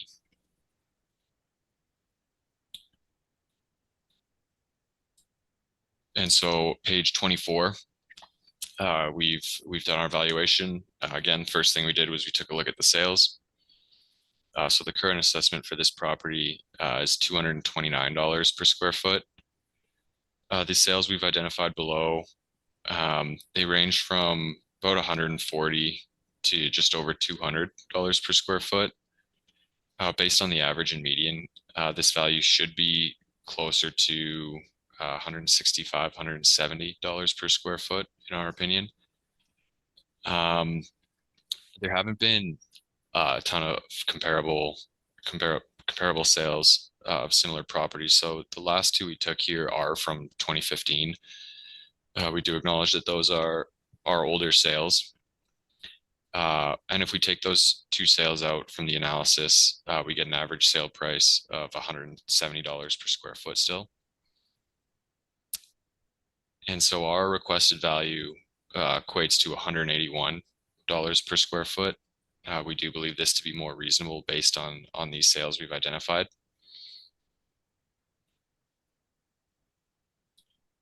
And so these are all restaurants that we've used. And we have the street view photos on the following pages. So top of page 25, 549 Notre Dame. This was a Thai restaurant. Bottom of the page there, 1311 Day, this is Pine Pizza.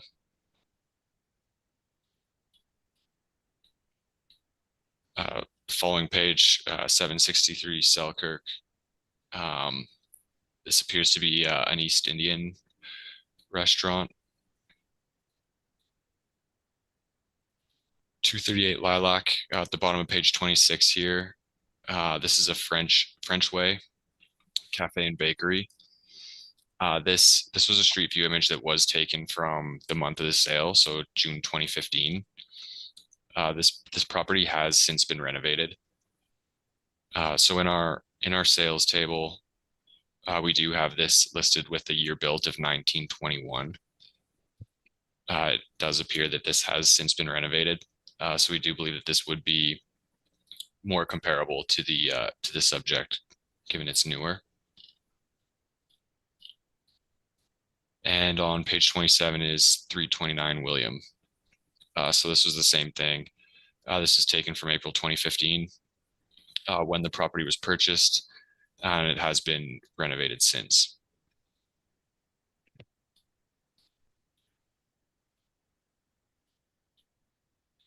So starting on page 28, we've taken a look at the capitalization rate. Just one last note on the sales, I guess, though, with the two that have been renovated since being purchased, we believe this would be a similar scenario if our subject property were to transact on the market. Just because we showed with those pictures, this is pretty run down, not great quality. So anyone purchasing this property would need to renovate it.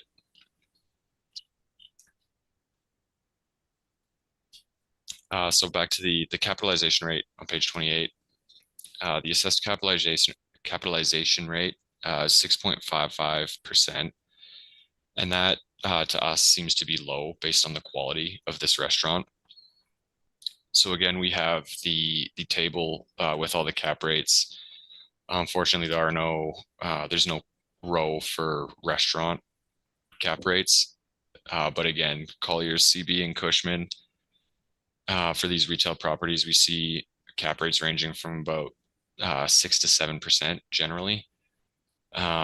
We do have the Cushman, they've reported 6.5 to 7.5%. But again, we believe that since our property is getting kind of run down, that a higher capitalization rate would be appropriate.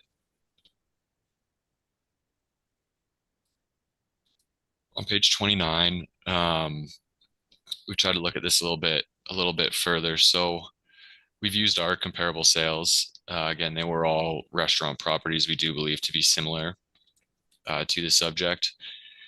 And unfortunately, we can't calculate the actual net operating income for these properties because we don't have access to the financials for them. So we have to estimate this the best we can. So we've done it under two different scenarios here. The first one was we've used the requested rental rate of $15 a square foot and all the other assessed parameters from the City of Winnipeg guidelines. From this, we get cap rates ranging from 6.7 all the way to 9.62. From that, we get an average of 8.24. And then second scenario, same sales. And this is using the assessed rental rate of $16.50 per square foot. And we get cap rates ranging from 7.4 up to 10.6 for an average of about 9. So we're not using these calculations to determine our requested value. This is simply just to show that there is kind of support for a higher capitalization rate. And we do believe that this supports an increase. And so our request is 7.5% based on the upper end of the range reported by Cushman and Wakefield. Again, this is because it is an older property. We do believe it would need to be renovated. And so we think a higher than perhaps typical capitalization rate would be appropriate here. Page 30. This is our rental rate analysis. So the assessed rental rate is $16.50 per square foot. We don't have a ton of great leasing comparables of similar restaurant properties, but we do have 4 here that we believe support a reduction. First one here is 1500 Pembina Highway. It was built in 1980, just over 8,000 square feet, and it was signed in June of 2022 for $15.38 per square foot. So this was the most recent lease we were able to identify. And we do have a picture on the top of page 31. So this is a Tony Roma's. And just in looking at the picture and referencing the pictures we had of the subject property, this property is clearly superior. And this has a rental rate of $15.38. And then we have just another note on these is 258 Kennedy Street. The year built there is listed as 1918. This property was renovated in 2016 or 2017. And we have photos of that at the bottom of page 32 and top of page 33. So this is now the White Star Diner. You can see that it's been renovated. A lot more modern looking on the outside.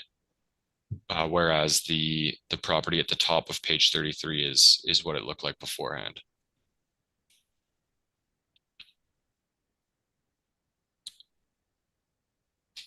And so from these comparable leasing, this is back on page 30. We have an average of $16.40 per square foot, median of $16.36 per square foot. We do believe that these comparable properties are superior to the subject, in particular, the Tony Roma's at 1500 Pembina Highway, and 258 Kennedy Street has been renovated, the White Star Diner. And so we believe that an appropriate rental rate to use, considering these are superior, would be $15 per square foot.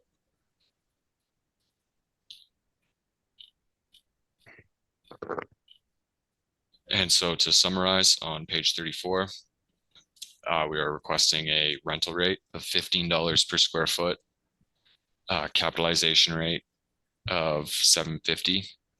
This is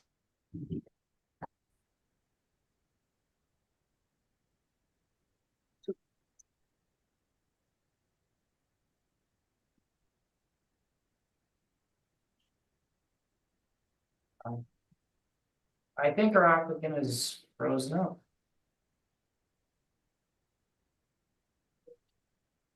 Yes. Would appear so. Here we go. There you are.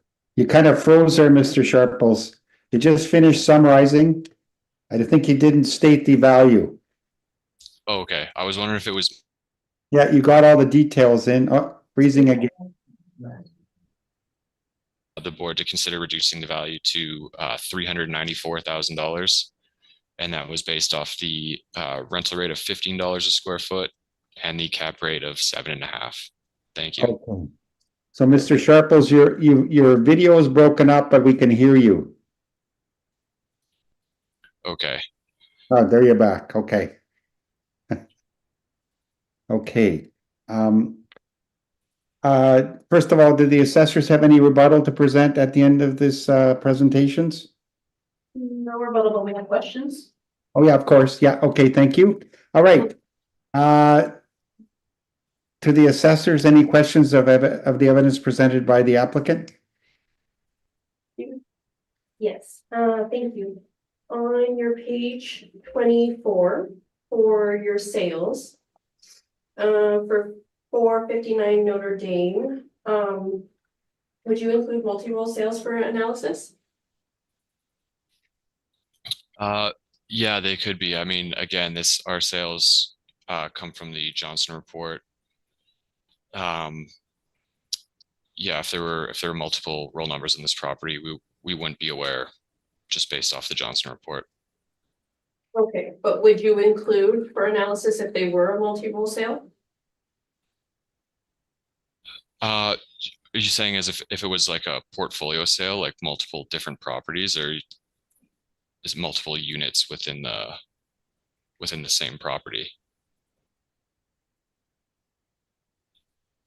No, this one is, so I'm just saying, are you aware that 459 Notre Dame is part of a multi-role sale? No, we were not. Would you include that for analysis? No, generally we wouldn't. Thank you. Next.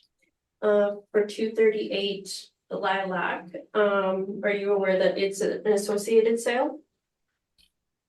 No, it was not. Would you include that one for analysis?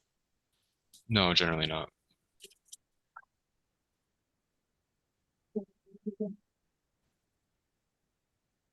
On your page 30, with your rental rate comparables for 1500 Pembina for the Tony Romas, are you aware that it was purpose-built?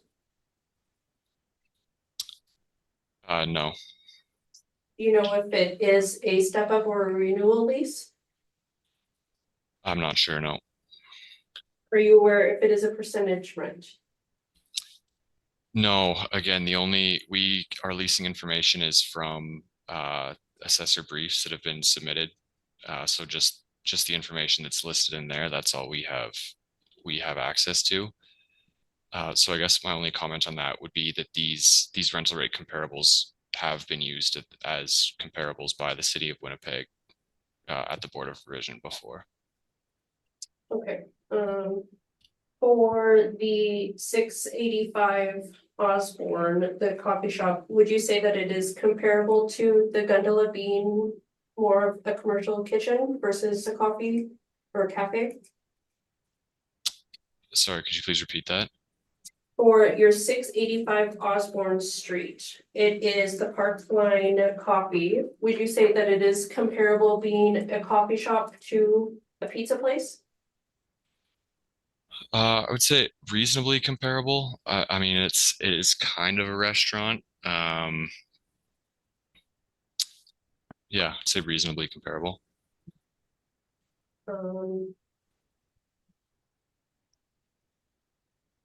That's fine.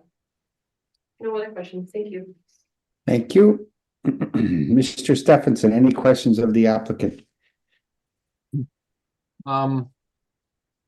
Would you consider it reasonable to consider comparable sales that are 7 or 8 years prior to the reference date?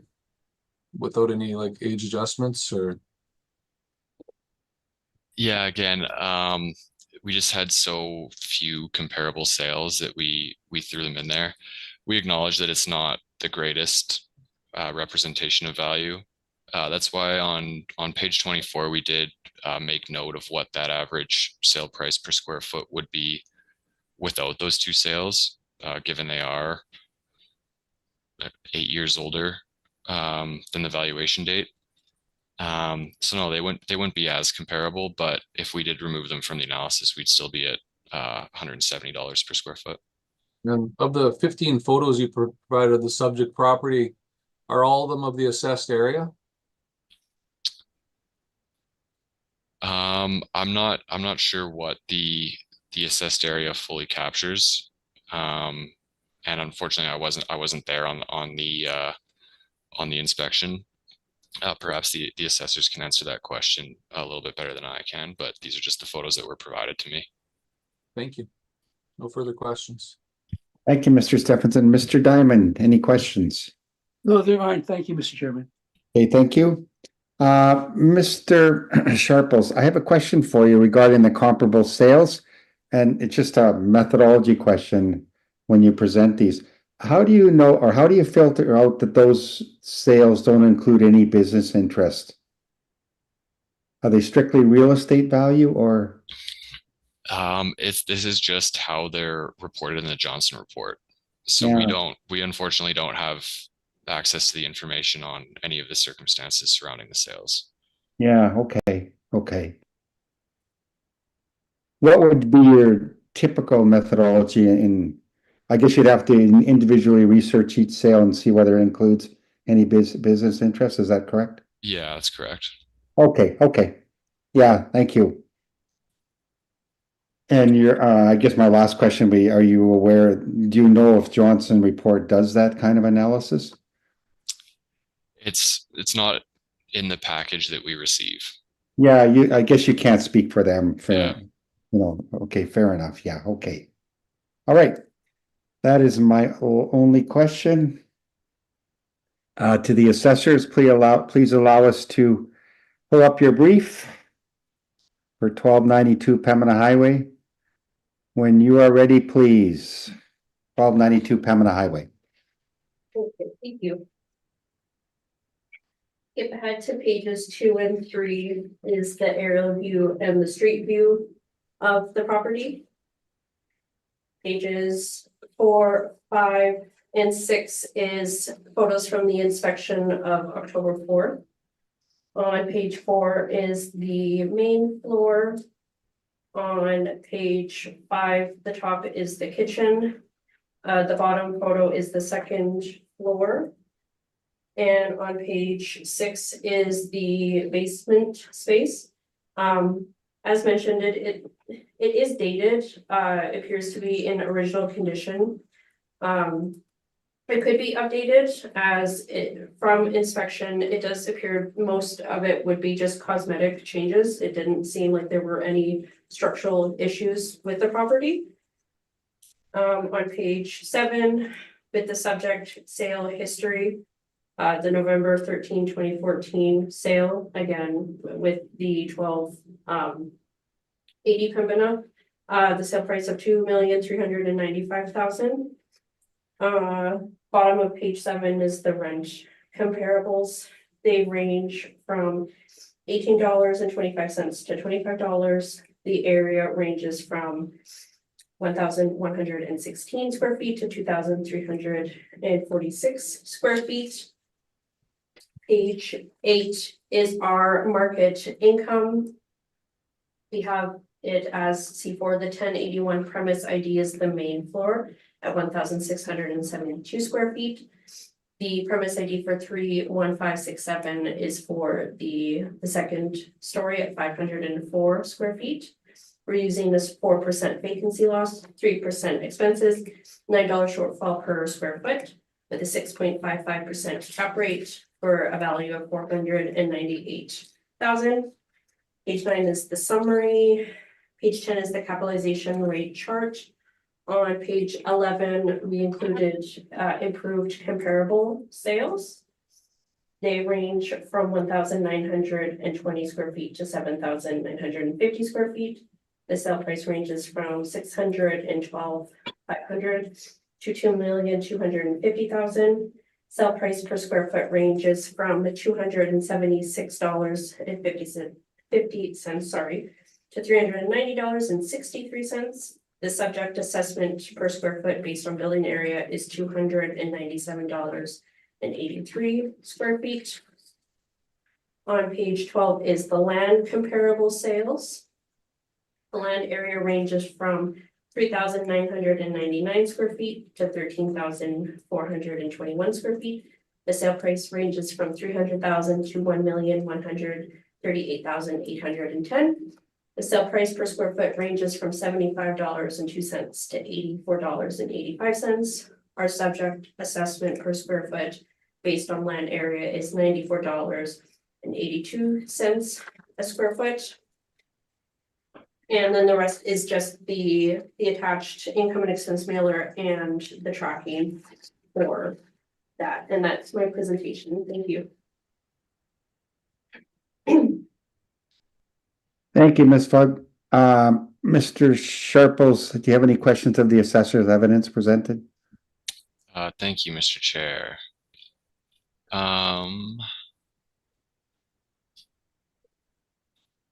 Let's look at the rent comparables on page 7. Are these all restaurants, or are they just are these restaurant leases, I guess? Yes, Okay. And so you'd agree that I mean, they're all newer than the subject property, but in particular the first two. but I agree that they're newer. Yep.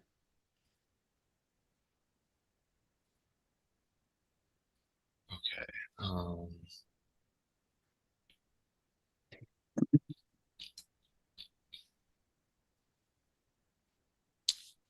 So looking at the improved comparable sales on page 11,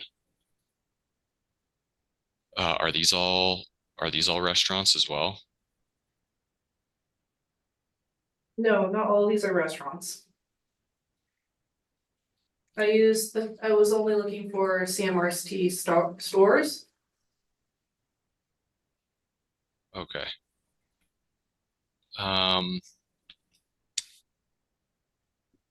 Why have you taken a look at the land comparable sales? Because if we were wanting to argue that this is a rundown property and it needs to be demolished or redone, I took a look at what the land value would be. There was a comparable sale, I think, up on an external corner on Point Road, 1104 Pembina, I believe. And that one sold for $485,000 back in November 2020. Okay, so I mean, just since you've taken a look at these, would you agree that the value of this property is in the land and not the building itself, that it is very rundown and in rough shape? No, I think that it might be underassessed. Okay. And I'm not requesting for an increase.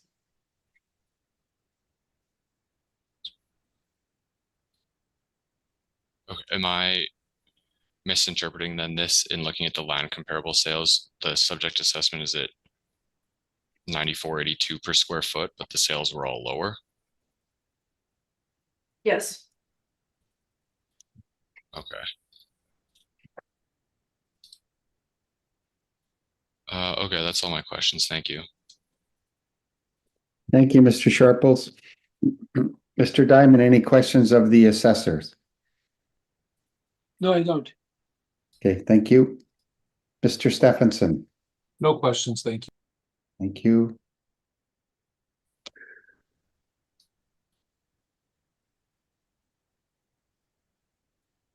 To the assessors, I guess, so your evaluation today is based on the income approach to value Correct.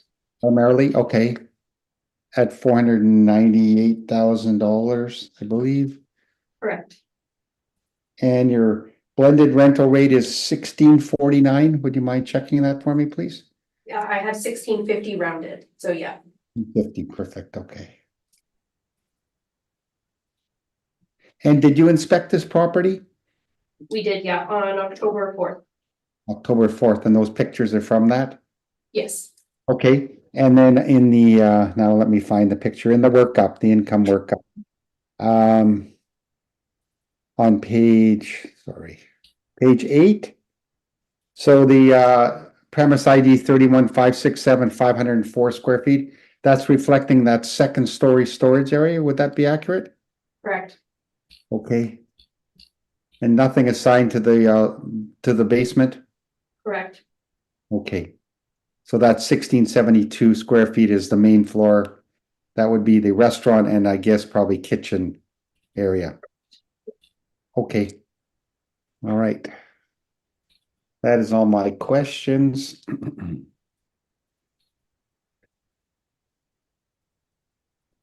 Do we have any requirement for summary from the assessors? Yes. You want us to summarize first? Maybe I should ask Mr. Sharples first. I'm sorry. He presented again, so. Yeah, thank you, Mr. Chair. Just really quickly, the subject property is in pretty rough shape. It's kind of run down. We believe it would need to be renovated if it were to be listed on the market. We believe that because of that, it should have a higher capitalization rate. We would ask the board to consider making an adjustment there and reducing the value to $394,000. Thank you. Thank you, Mr. Sharples. The assessors, please. Just to summarize, with our value of 498,000, I think it's fair given the rental rates, our land comparables, and the improved comparables, as well as the sale. That's all. Thank you. Thank you. That concludes item number 6, 1292 Pembina Highway. We have heard all the items scheduled and this hearing is now adjourned. Thank you to both parties for appearing. You'll hear from us as soon as possible. Thank you very much. Thank you, everyone. Have a good day. Have a Bye-bye. good